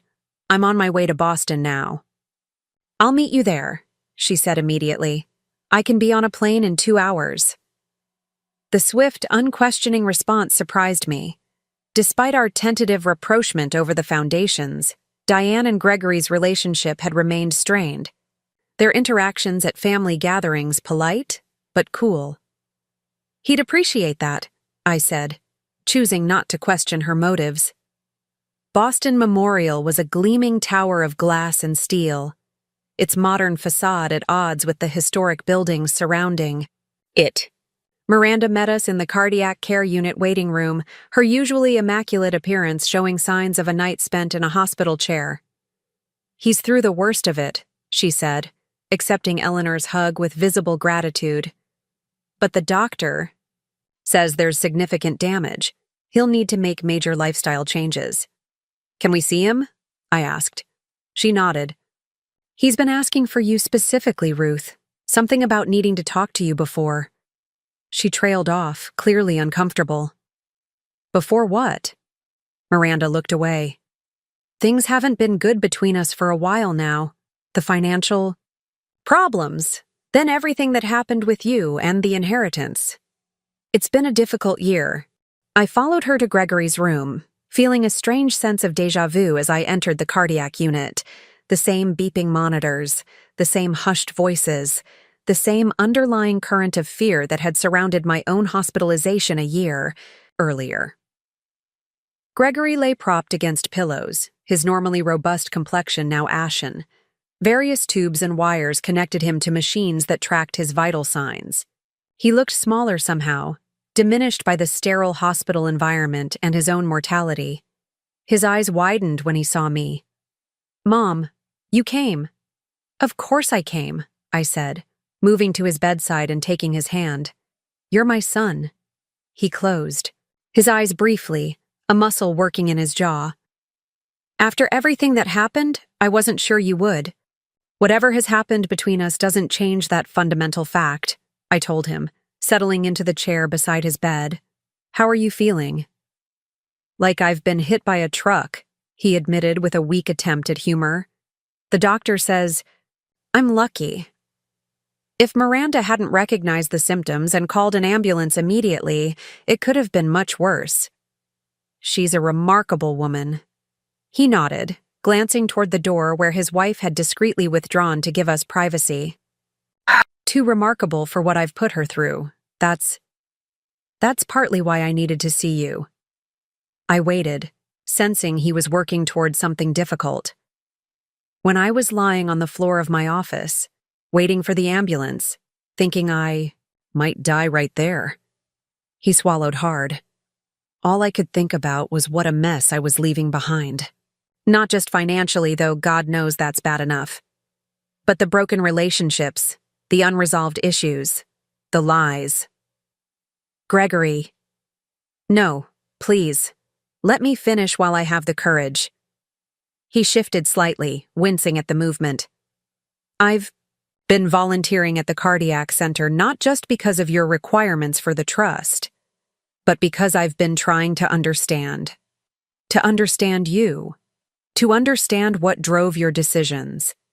And somewhere along the way, I started to see myself differently." I squeezed his hand gently, encouraging him to continue. "The patients I work with, they're facing financial ruin on top of life-threatening illness. One missed paycheck, one unexpected medical bill, and everything falls apart. And there I was, with every advantage, every opportunity, taking and taking without appreciation or perspective." His eyes filled with tears, something I hadn't seen since he was a child. "I'm sorry, Mom. Not just for taking the money, though God knows that was unforgivable. I'm sorry for who I became, the entitlement, the selfishness. Dad would have been so disappointed in me." The mention of Edward, of his potential disappointment, broke something open between us. A shared grief, a mutual recognition of how far we had strayed from the values he had tried to instill. "Your father believed in redemption," I said softly. "In the possibility of change, no matter how far off course we've gone." Gregory nodded, brushing away tears with his free hand. "I hope he was right, because I need to make a lot of changes." We talked for nearly an hour, about his health, about the changes his doctors were insisting upon, about the deeper reassessment the heart attack had prompted. He spoke of his marriage, admitting the strain his financial deceptions had placed on his relationship with Miranda. He talked about the volunteer work that had gradually become meaningful rather than merely obligatory. The irony is that it took almost losing everything to make me see what actually matters, he said as our conversation wound down. "I just hope it's not too late to rebuild." "It's never too late," I told him, thinking of my own journey over the past year. "As long as we're breathing, we have the chance to choose differently." As I rose to leave, allowing him to rest before Diane's arrival, he caught my hand. "Mom? The trust amendment you made, the conditional involvement in the Foundations. I want you to know I intend to continue with that work, regardless of what happens with my health. It's become important to me. I smiled, recognizing the genuine sentiment behind his words. I'm glad to hear it. The foundations could use your expertise, especially as we expand. In the waiting room, I found Miranda deep in conversation with Eleanor. Both looked up as I approached. "How is he?" Miranda asked immediately. "Tired, but lucid," I replied. "And I think perhaps more honest than he's been in a very long time." She nodded, understanding the deeper meaning behind my words. This has been a wake-up call for both of us. Things can't continue as they have been. "If you need anything—" "Thank you," she interrupted gently. "But I think it's time we stood on our own feet, properly, without shortcuts or deceptions." I studied my daughter-in-law's face, seeing new lines of strain around her eyes and mouth, but also a quiet determination I had not noticed before. I respect that. But the offer stands as family rather than as a financial safety net.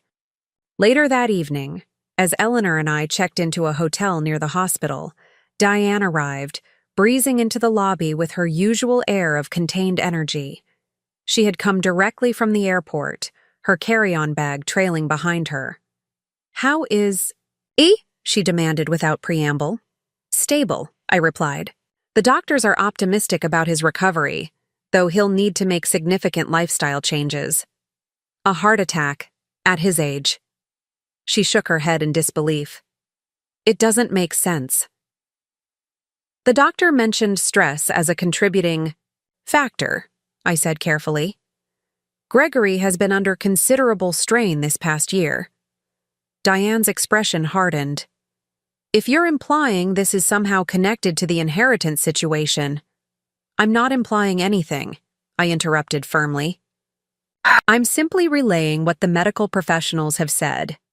Your brother has been dealing with significant financial and personal challenges, which he can explain to you himself if he chooses." She studied my face for a moment, then nodded. Curtly, "I'll go see him now. Which room?" After she left, Eleanor gave me a measured look. "That went better than expected." "She's concerned about Gregory," I said. "Whatever their differences, he's still her brother. And you're still her mother, yet that hasn't stopped her from maintaining this ridiculous standoff." I sighed, suddenly feeling every one of my 69 years. Diane has always been the most stubborn of us all. She comes by it honestly. Your brother used to say she got a double dose of Wilson obstinacy. Edward wasn't wrong, Eleanor conceded with a small smile. But even concrete walls eventually crack under enough pressure. The next morning brought news that Gregory would be discharged in a few days, provided his condition remained stable. I arrived at the hospital to find Diane already there, deep in conversation with her brother. They fell silent as I entered, exchanging glances that suggested I had interrupted something significant. "Good morning," I said, setting the small bag of essentials I had brought on the bedside table.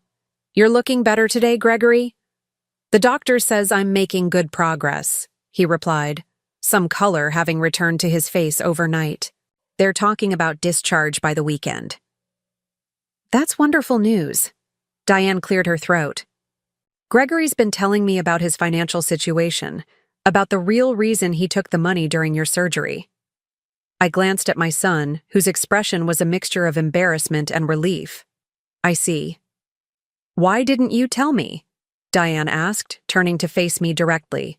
"All this time, I thought it was about protecting family assets, about keeping what was rightfully ours. You knew differently, and you said nothing." "It wasn't my story to tell," I replied simply. "Gregory's reasons were his to share or withhold, as he saw fit." She absorbed this, her expression thoughtful rather than defensive for once. "All this time I've been angry at you for cutting us out, for giving everything to strangers instead of your own children. But I never stopped to ask why Gregory was so quick to accept your terms, why he started volunteering without complaint."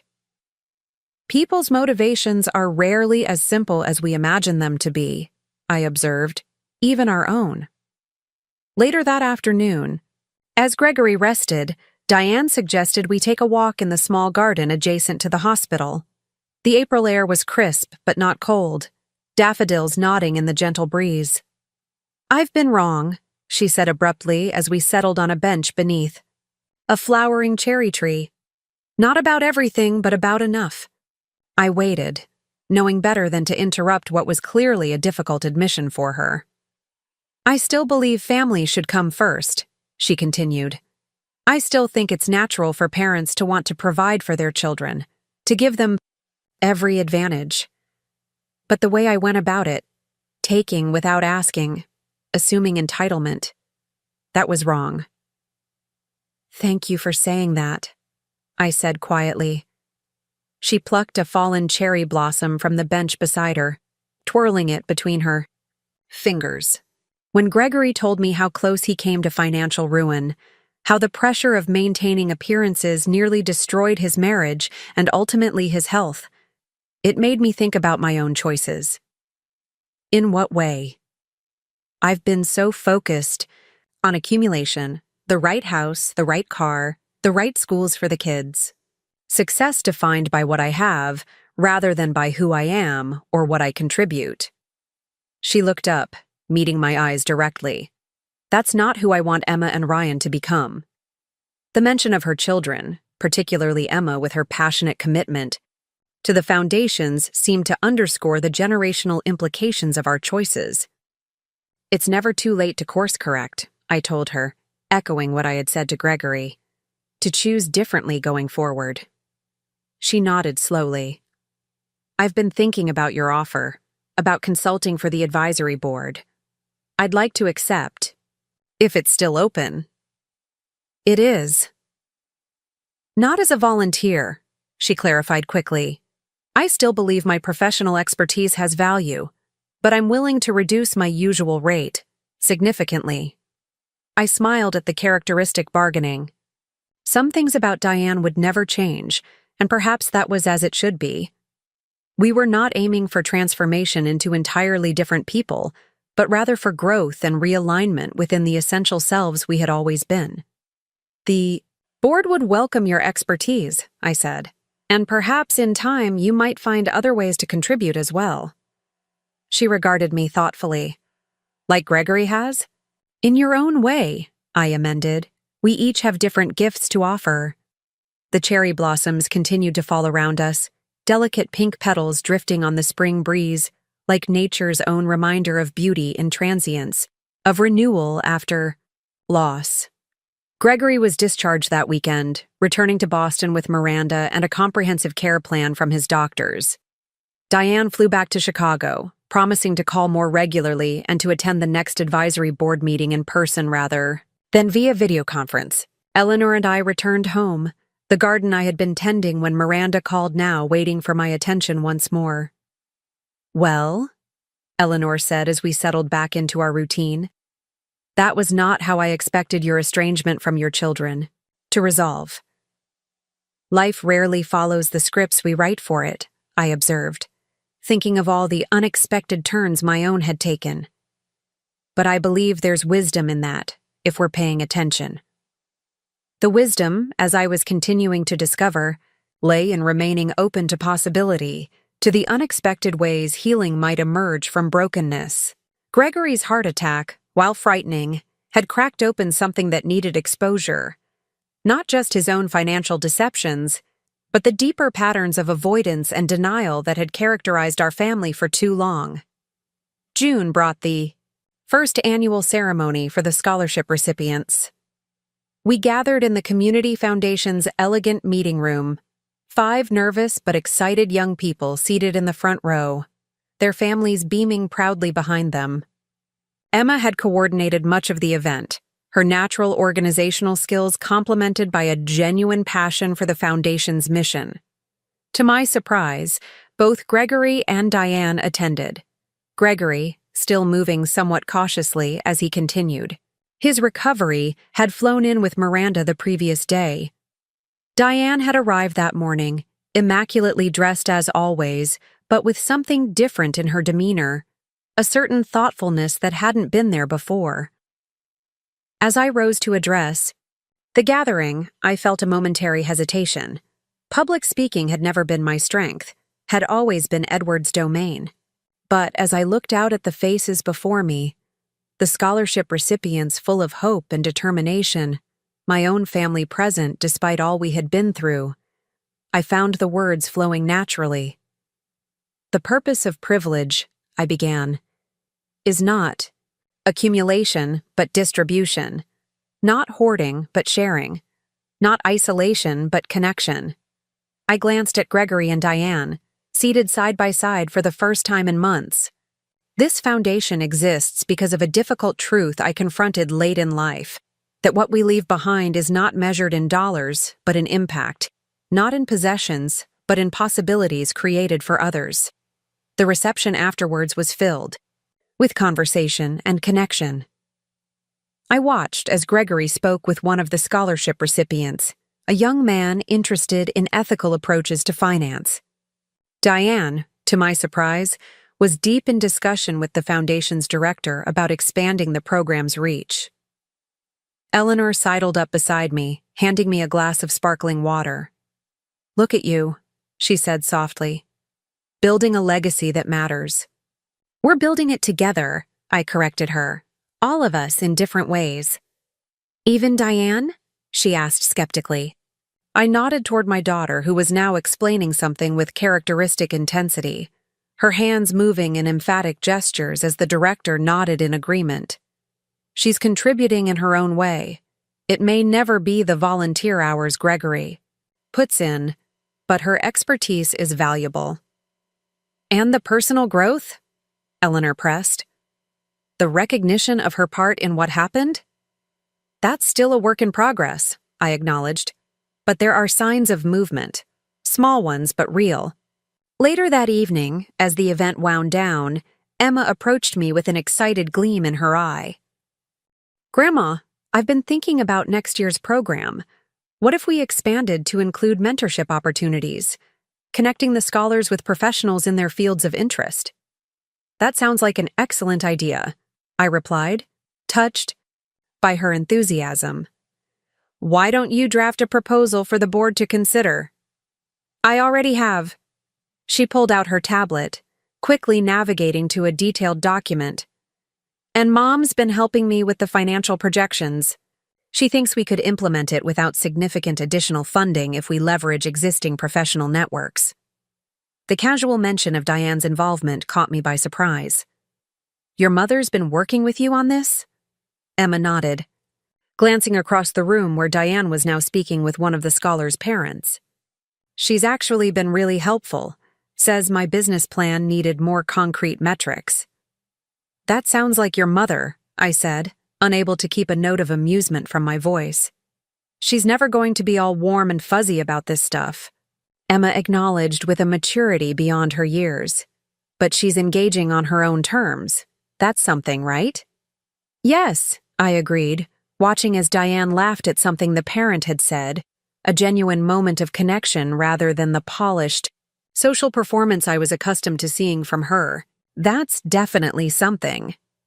As summer progressed, so too did the gradual reconstruction of our family bonds. Gregory returned to work on a part-time basis, his health slowly improving as he maintained the lifestyle changes his doctors had prescribed. More surprisingly, he and Miranda had begun marriage counseling, working to rebuild the trust that had been eroded by financial deception and misplaced priorities. "It's the hardest thing I've ever done," he admitted during one of our weekly phone calls. "Harder than recovering from the heart attack, honestly. Facing who I've been, the choices I've made, the people I've hurt." "But worth it?" I asked. "Absolutely," he replied without hesitation. "For the first time in years, I feel like I'm living authentically. Not performing success, but actually experiencing something meaningful." Diane's evolution was more subtle, but no less significant. She had indeed begun consulting for the advisory board, bringing her considerable business acumen to the foundation's expansion plans. During one particularly productive meeting, she had surprised everyone by suggesting we explore matching corporate donations to maximize impact. Companies are always looking for meaningful ways to demonstrate social responsibility, she explained. If we structure this correctly, we could double or even triple the funding available for scholarships. That's an excellent suggestion, I said, genuinely impressed by her strategic thinking.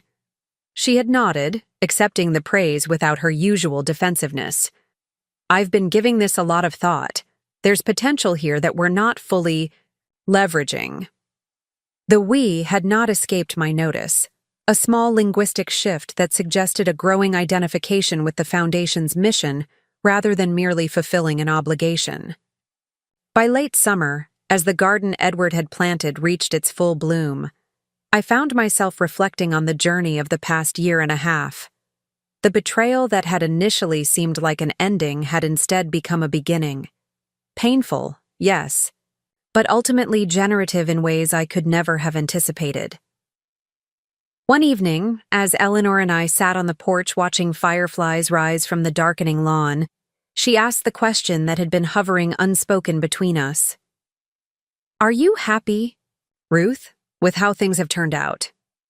I considered the question carefully, knowing she deserved an honest answer. Happy isn't quite the right word. At peace, perhaps. Engaged in something that matters. Connected to my own sense of purpose in a way I hadn't been for many years. And with Gregory and Diane? With how those relationships have evolved? I'm grateful for the progress, I said thoughtfully.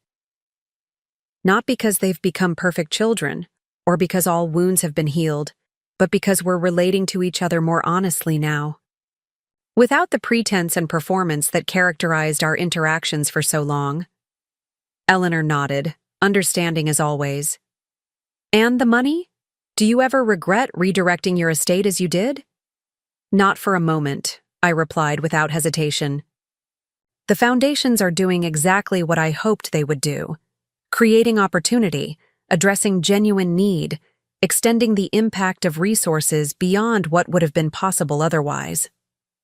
As if to underscore this point, my phone chimed with a message from Emma. She had sent a photo of herself with one of the scholarship recipients at a college orientation event, both of them smiling broadly at the camera. The caption read simply, "Making a difference together." I showed the image to Eleanor, who smiled in response. She's carrying your legacy forward in her own way. A better legacy than I initially imagined, I acknowledged. One based on values rather than mere inheritance.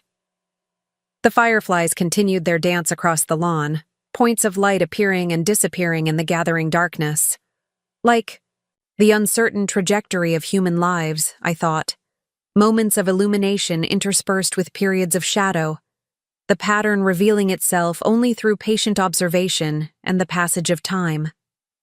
The heart attack that had nearly taken Gregory's life had forced a reckoning none of us had anticipated. Diane's gradual, still evolving shift toward engagement with the foundations had opened possibilities for a different kind of relationship than the one we had known before. Emma's passionate embrace of the work had extended its reach, creating connections across generations and circumstances.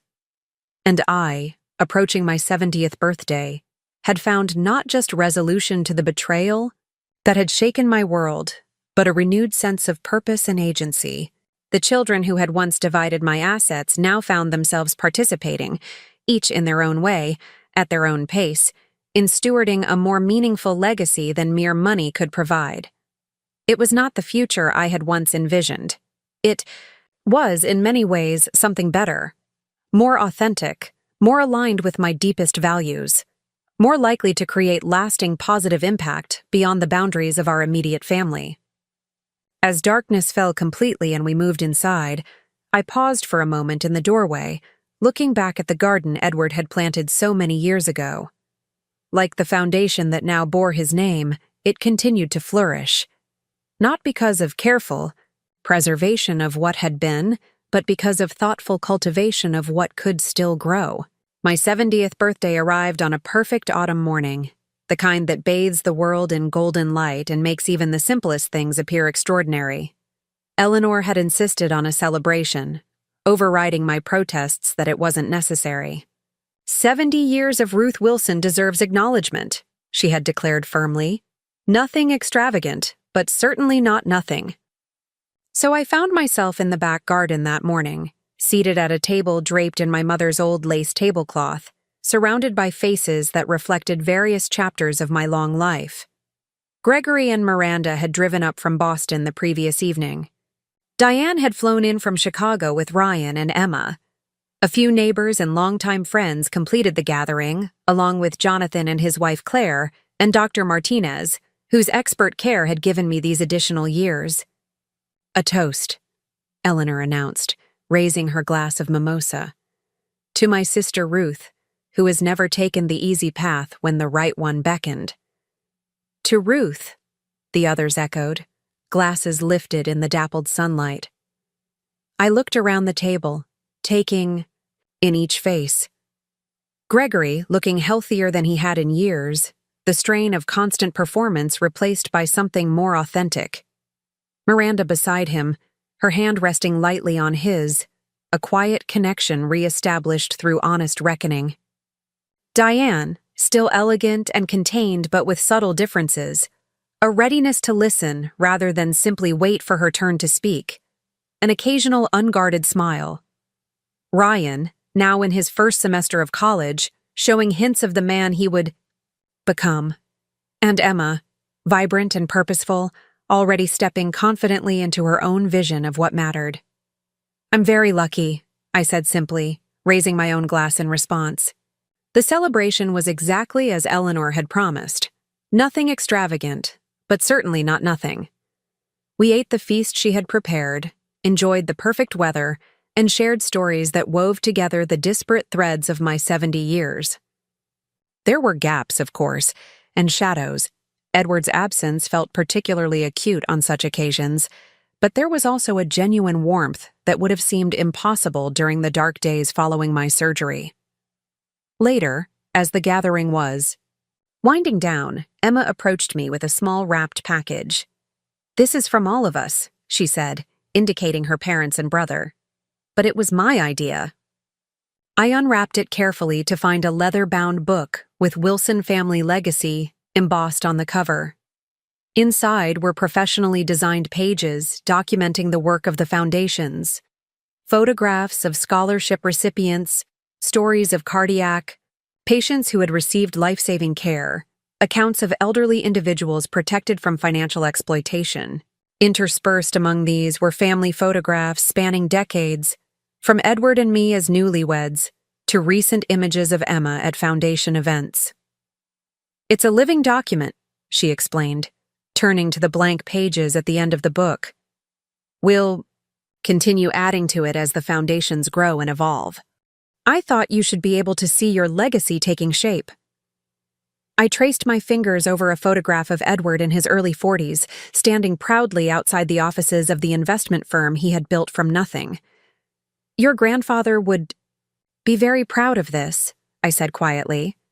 "Not just of what the money has accomplished, but of how you've engaged with its purpose." Emma nodded, then hesitated before adding, "Mom and Dad contributed too. They each wrote something for the introduction." I turned back to the front of the book, finding a page titled Reflections, with entries from both Gregory and Diane. Gregory's was characteristically direct. "The true value of inheritance lies not in what is received, but in what is done with it." Mother understood this when I did not. The foundations established in our family's name have created more meaningful impact than personal wealth alone ever could. I am grateful for the chance to be part of this work, and for the perspective it has given me on what truly constitutes a worthwhile life. Diane's entry was more reserved, but no less significant. "Legacy is built through choices, not merely through bloodlines or bank accounts." The Wilson family foundations represent a choice to extend opportunity beyond our immediate circle, to recognize our responsibility to the broader community. While this was not the path I initially envisioned, I have come to appreciate its wisdom and to value my role in helping shape its direction. I looked up to find both Gregory and Diane watching me, their expressions a mixture of uncertainty and hope. "Thank you," I said simply, knowing they would understand the depth of meaning behind those two words. "This means a great deal to me."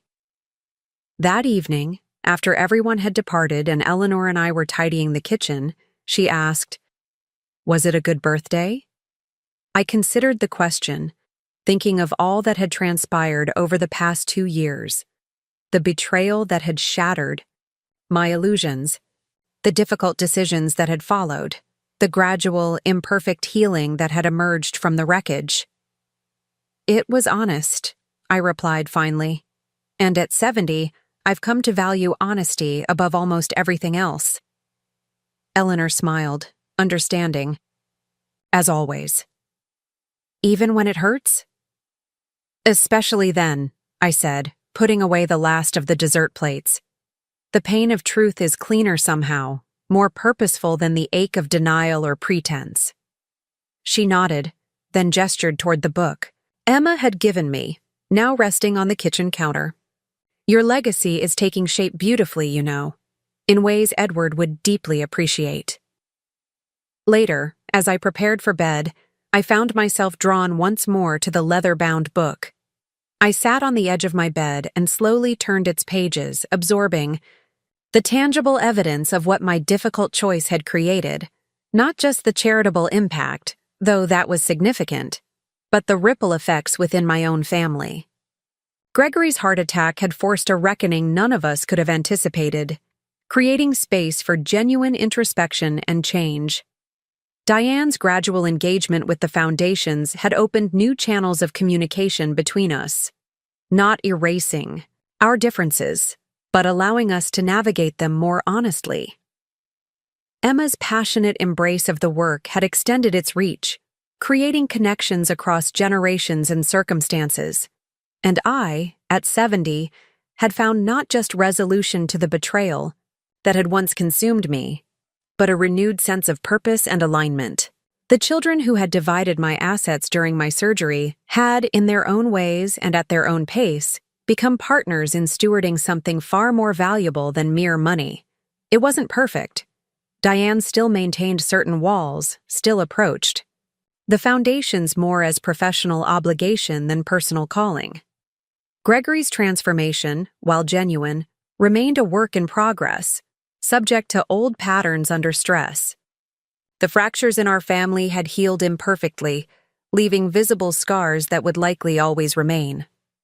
But perhaps that was as it should be. Perfect restoration was neither possible nor even desirable. What mattered was the honest acknowledgement of both damage and repair, the willingness to move forward with clearer vision and more authentic connection. I closed the book and set it on my nightstand, then turned out the light, feeling a quiet contentment that had nothing to do with resolution and everything to do with alignment, with the knowledge that my external choices now reflected my deepest internal values. The autumn chill deepened as October yielded to November. Eleanor and I settled into our quiet routines, punctuated by my increasing involvement with the foundations and her volunteer work at the local library. Gregory called weekly with updates on his health and his continued volunteer efforts at the Boston Cardiac Center. Diane sent concise but regular emails about advisory board matters, occasionally including personal notes about Emma's college applications or Ryan's adjustment to university life.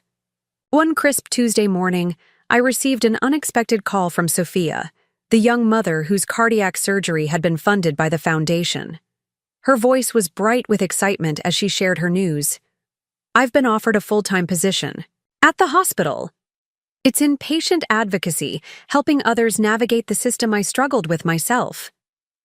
I start next month." "That's wonderful," I said, genuinely delighted for her. "You'll bring such valuable perspective to that role." "I couldn't have done any of this without the foundation," she said, her voice growing serious. "Not just the surgery itself, but the support afterward that made recovery possible. I want to pay that forward somehow. You already are, I told her. Through your advocacy work, through sharing your story with others.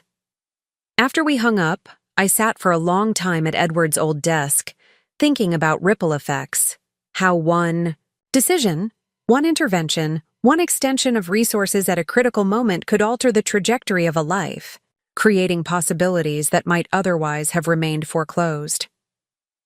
That afternoon, I received another call, this one from Jonathan. His tone was professionally measured, but I could detect an undercurrent of concern.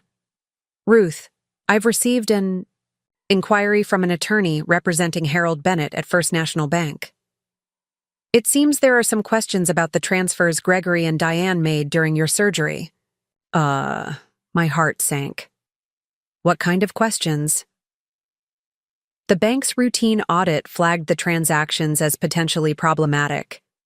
Given the circumstances, the timing during your surgery, the lack of prior authorization patterns, they're considering whether to refer the matter for further investigation. Further investigation? I repeated, trying to absorb the implications. You mean legal action? Potentially, Jonathan confirmed. Financial exploitation of the elderly is taken very seriously these days. If the bank decides to pursue it, it could involve regulatory authorities. I closed my eyes briefly, feeling the weight of this new complication. What options do we have? As the affected party, your position would be significant. If you indicate that you don't wish to pursue the matter, that you consider it resolved privately, that would likely influence their decision. And if I don't? Jonathan was quiet for a moment.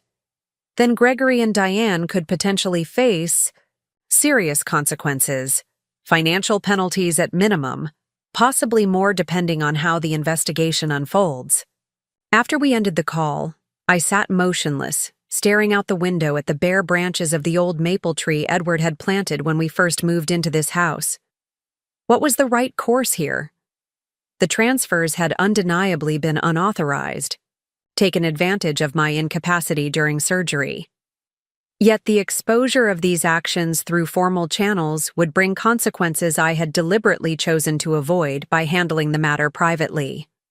I was still sitting there when Eleanor returned. From her library shift, her cheeks flushed from the November wind. She took one look at my face and asked simply, "What's happened?" I explained the situation, laying out the dilemma as Jonathan had presented it. Eleanor listened without interruption, then settled into the chair across from me. "What are you thinking?" she asked when I had finished.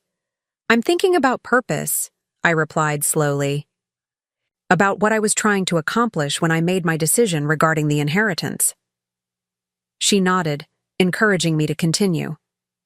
It wasn't about punishment, though God knows they deserved some consequences for what they did. It was about alignment, about ensuring that my resources went toward causes that reflected my actual values, rather than merely following the expected family path. And that's been accomplished, Eleanor observed. The foundations are established, doing meaningful work. Gregory and Diane are engaged, each in their own way. Yes, I agreed. But there's also the question of accountability, of whether allowing them to face public consequences for their actions would serve some greater purpose. Eleanor was quiet for a long moment, her expression thoughtful. When Edward was alive, do you remember what he used to say about the difference between justice and restoration? I smiled faintly at the memory. Edward, with his characteristic precision, had often drawn this distinction in both business and personal matters. He said that justice focuses on what is deserved, while restoration focuses on what is needed. That both have their place, but they achieve different ends. Exactly, Eleanor said. The question here isn't about what Gregory and Diane deserve. We both know the answer to that. The question is what outcome best serves the restoration that's already begun, however imperfectly. I considered this, weighing the potential impact of formal consequences against the progress, however halting, that had been made in rebuilding our family relationships and redirecting our collective resources toward meaningful impact. I need to talk with them, I said finally. Before I make any decision, they should understand what's at stake, what options exist, and have the chance to weigh in. Eleanor nodded her approval. That's fair and wise. The next morning, I called both Gregory and Diane, asking them to arrange a video call that evening so we could discuss an important matter. Neither pressed for details, though I could hear the concern in their voices. At 7 o'clock, I sat at my computer as their faces appeared on the screen. Gregory in his home office in Boston, Diane in what appeared to be a hotel room, likely traveling for work. Thank you both for making yourselves available on such short notice, I began. Something has come up that affects all of us, and I wanted to discuss it directly rather than through intermediaries. I explained the situation as Jonathan had presented it to me, the bank's audit findings, the potential for formal investigation, the role my position as the affected party would play in determining next steps. Gregory's face had paled visibly as I spoke. Mom, I don't know what to say. Just when I thought we were moving past this. This isn't about moving backward, I clarified. It's about determining the most appropriate path forward, given this new development. Diane's expression was harder to read, her professional mask firmly in place. What are you planning to do? She asked directly. I haven't decided, I replied honestly. I wanted to speak with both of you first, to understand your perspectives. Gregory leaned forward, his voice urgent. Mom, I've been trying to make amends, to restore what was broken, not just the money, but the trust, the relationship. A formal investigation would damage my professional standing, possibly permanently. I understand that, I acknowledged, and I want to be clear. My goal has never been to destroy either of your careers or reputations. It has been to ensure that my resources are directed according to my values and to establish appropriate boundaries after those values were disregarded. Then tell the bank you consider the matter resolved, Diane said, a note of tension entering her voice. You've made your point. We've accepted the consequences you imposed. Pursuing this further serves no purpose. Diane, Gregory interjected, this isn't just about us. Mom has legitimate grounds to report what happened. The fact that she's even discussing it with us shows consideration. Consideration? Diane repeated incredulously. She's threatening our professional reputations after already disinheriting us. That's enough, I said firmly. I'm not threatening anything. I'm informing you of a situation that has arisen and seeking input before I make a decision. If you can't engage constructively, then perhaps we should end this call and I'll proceed as I see fit. Diane fell silent, visibly reining in her frustration. After a moment, she spoke again, her tone more measured. I apologize for my reaction. This comes as a shock, and the potential implications are significant. I understand that, I said, which is why I wanted to discuss it directly. What factors are you considering in making your decision? Gregory asked, his approach characteristically more analytical than emotional. I thought carefully before responding. The primary consideration is what best serves the restoration that has begun, not just of our family relationships, but of alignment between resources and values, between actions and consequences. And formal investigation serves that restoration how exactly? Diane asked, still skeptical, but making a visible effort to remain constructive. That's precisely what I'm trying to determine, I replied. Whether accountability through official channels would reinforce important principles, or whether it would undermine the progress already made through private resolution. The conversation continued for nearly an hour, each of us working to articulate our perspectives and concerns. Gregory spoke of his ongoing efforts to make amends, both practically through his volunteer work and personally through therapy and honest confrontation of his past choices. Diane emphasized the Foundation's progress under the current arrangement, suggesting that public exposure would damage not just their reputations, but potentially the charitable work itself. As the call wound down, I promised to consider everything they had shared before making my decision. "I'll speak with Jonathan tomorrow," I told them. "Whatever course I choose, I'll inform you directly before any action is taken." After ending the call, I found Eleanor waiting in the living room, a pot of tea steeping on the side table. "How did it go?" she asked as I joined her. "About as expected," I replied, accepting the cup she offered. "Gregory is concerned, but reflective. Diane is defensive, but making an effort to engage constructively." "And your decision?" I sipped the tea, gathering my thoughts. "I'm still considering, but I'm leaning toward requesting that the bank not pursue formal investigation on the condition that Gregory and Diane provide written acknowledgement of what occurred and confirmation of the repayment plan Gregory has already begun." Eleanor nodded thoughtfully. "Ensuring accountability without public exposure." "Exactly. The foundations are doing meaningful work. Gregory is genuinely engaged in making amends. Even Diane is contributing in her own way. Formal investigation might satisfy some abstract notion of justice, but I'm not convinced it would serve the restoration that's already underway." The next morning, I called Jonathan to discuss my decision. He listened carefully, then offered his professional assessment. "The approach you're suggesting, written acknowledgement and formalized repayment, provides a clear record if needed in the future, while allowing for private resolution now. It's a reasonable middle path." "Will the bank accept it?" I asked. "With your statement as the affected party that you consider the matter appropriately addressed, yes, I believe they will." With that settled, I called Gregory and Diane individually to inform them of my decision.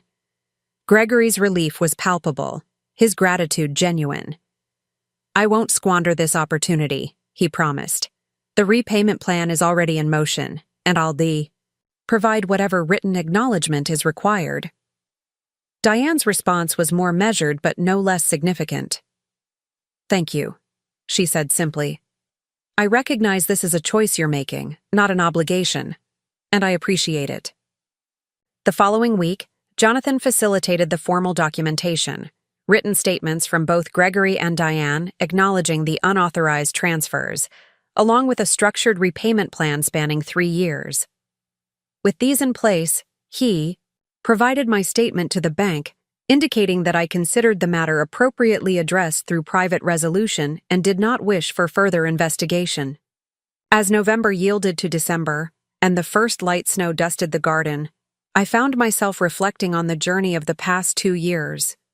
The betrayal during my surgery had forced a reckoning none of us had anticipated, creating painful but necessary clarity about the true nature of our family dynamics.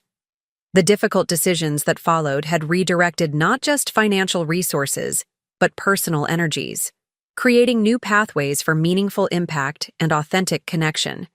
It wasn't the family story I had once imagined for myself. It was messier, more complex, marked by both failures and unexpected grace. But it was honest in a way our previous interactions had not been, stripped of the comfortable illusions and unexamined patterns that had characterized our relationships for too long.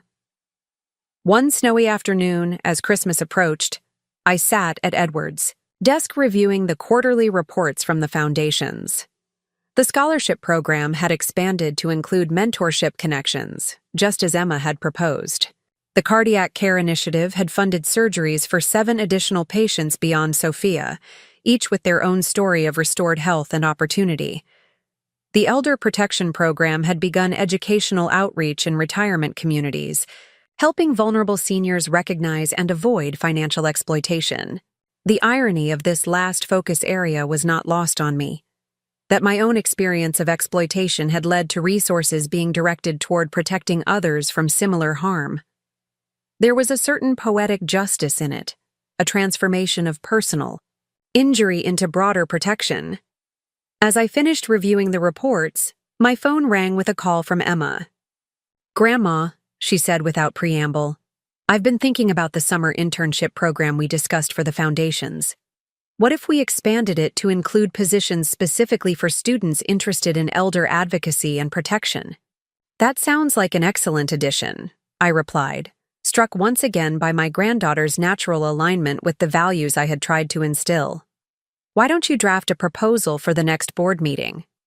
Already working on it, she said, her enthusiasm evident even through the phone.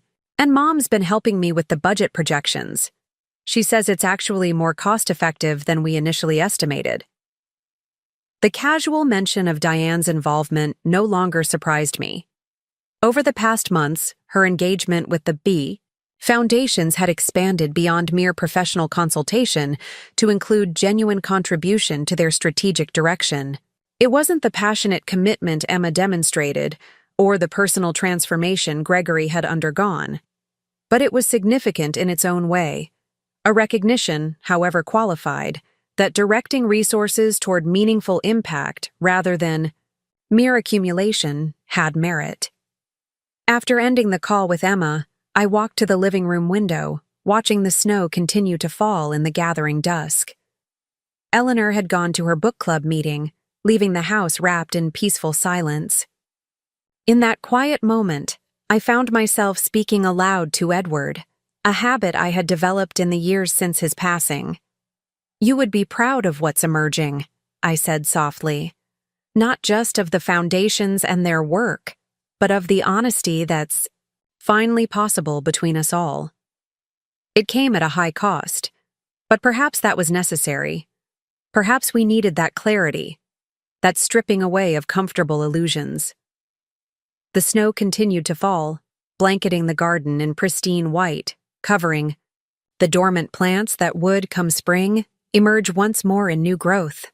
There was wisdom in that cycle, I thought, in the necessary dormancy that precedes renewal, in the clarity that emerges from being stripped to essentials.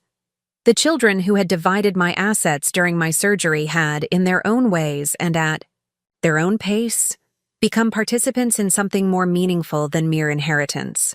The love that had once been expressed primarily through financial provision and family obligation had been challenged, broken open, and gradually reconstructed in more authentic form, still imperfect, still evolving, but more closely aligned, with genuine values than with comfortable patterns. It wasn't the happy ending of a fairy tale. It was something more complex and ultimately more satisfying, a recognition that endings are rarely clean or complete, that healing happens gradually and often leaves visible scars, that wholeness emerges not from perfection, but from integration of both damage and repair. As darkness fell completely and the snow-covered garden disappeared from view, I turned from the window and moved through the quiet house, turning on lamps against the early winter night. The leather-bound legacy book Emma had given me for my birthday sat on the coffee table, its pages documenting both the foundation's impact and our family's evolving story. I opened it briefly, turning to the blank pages at the back that awaited future entries. There would be many, I suspected, some recording continued progress, others noting inevitable setbacks, all part of the complex, imperfect, genuine legacy that was still taking shape. The betrayal during my surgery had been a wound, deep and painful. But like many wounds, it had also been a doorway, an unwelcome but ultimately transformative passage into greater clarity, more authentic connection, and more meaningful impact. The children who had divided my assets had inadvertently set in motion a profound realignment of resources with values, of relationships with reality, of legacy with purpose. This, I realized, was the true inheritance I would leave behind, not merely financial resources directed toward worthy causes, but the lived example of choosing alignment over comfort, authenticity over illusion, restoration over mere justice. It was a legacy still being written, page by page, choice by choice, its full shape visible only in glimpses but its direction increasingly clear. As the snow continued to fall outside my window, I closed the legacy book and returned it to its place on the coffee table. There would be time for more entries, more chapters in this unfolding story. For now, it was enough to recognize how far we had all come from that hospital room 2 years ago, not to completion or perfection, but to something genuine and aligned, and, in its own imperfect way, deeply right. Spring arrived with a riot of color in the garden Edward had planted decades ago. At 71, I found myself moving a bit slower, but with no less purpose as I tended the perennials emerging from their winter dormancy. 2.5 years had passed since my heart valve replacement, the surgery that had revealed the true nature of my family dynamics and set in motion changes none of us could have anticipated. The quarterly board meeting for the foundations was scheduled for tomorrow, and for the first time, all 3 generations of Wilsons would be present. Gregory had fully embraced his role, not just fulfilling the volunteer requirements I had established, but expanding his involvement to include financial literacy workshops for cardiac patients. Diane had gradually moved from reluctant consultant to engaged advisor, bringing her business acumen to bear on the foundation's long-term sustainability. And Emma, now in her first year of college, had developed a youth ambassador program that was attracting national attention. "Are you nervous about tomorrow?" Eleanor asked, joining me in the garden with 2 glasses of lemonade. "Not nervous," I replied, accepting the cool drink gratefully. "Curious, perhaps. It's the first time we'll all be working together in an official capacity." Eleanor settled onto the wrought iron bench beneath the flowering dogwood. "You've accomplished something remarkable, you know. Not just with the foundations themselves, but with how they've become a vehicle for healing." I smiled, thinking of the journey we had all undertaken. "Not healing as in erasing what happened," I clarified. "More like integration, acknowledging the fractures while building something new around them." That evening, as I reviewed the meeting agenda one last time, my phone rang with a call from Sophia, whose cardiac surgery had been among the first funded by the foundation. She had progressed from patient to advocate to program director, her personal experience informing her approach to helping others navigate similar challenges. "Ruth," she said, her voice vibrant with excitement, "we've received approval for the expansion. Starting next month, we'll be able to serve patients in 3 additional counties." "That's wonderful news," I replied, genuinely delighted. "How many additional surgeries do you estimate we'll be able to fund?" "At least 15 in the first year, potentially more as we streamline processes. And the support services, transportation, home care, childcare during recovery, those will be available to everyone in the program." After we hung up, I sat quietly for a moment, absorbing the impact of what she had shared. 15 additional surgeries meant 15 lives potentially saved or transformed. 15 families spared the financial devastation that often accompanies medical crisis. The ripple effects would extend far beyond those immediate beneficiaries, creating patterns of possibility where barriers had once existed. The board meeting the next day unfolded with a productivity that would have seemed impossible during the fractured days following my surgery. Gregory presented updates on the cardiac program, his familiarity with both patient needs and financial structures evident in his thoughtful analysis. Diane outlined a strategic partnership initiative that would leverage corporate resources to expand scholarship opportunities.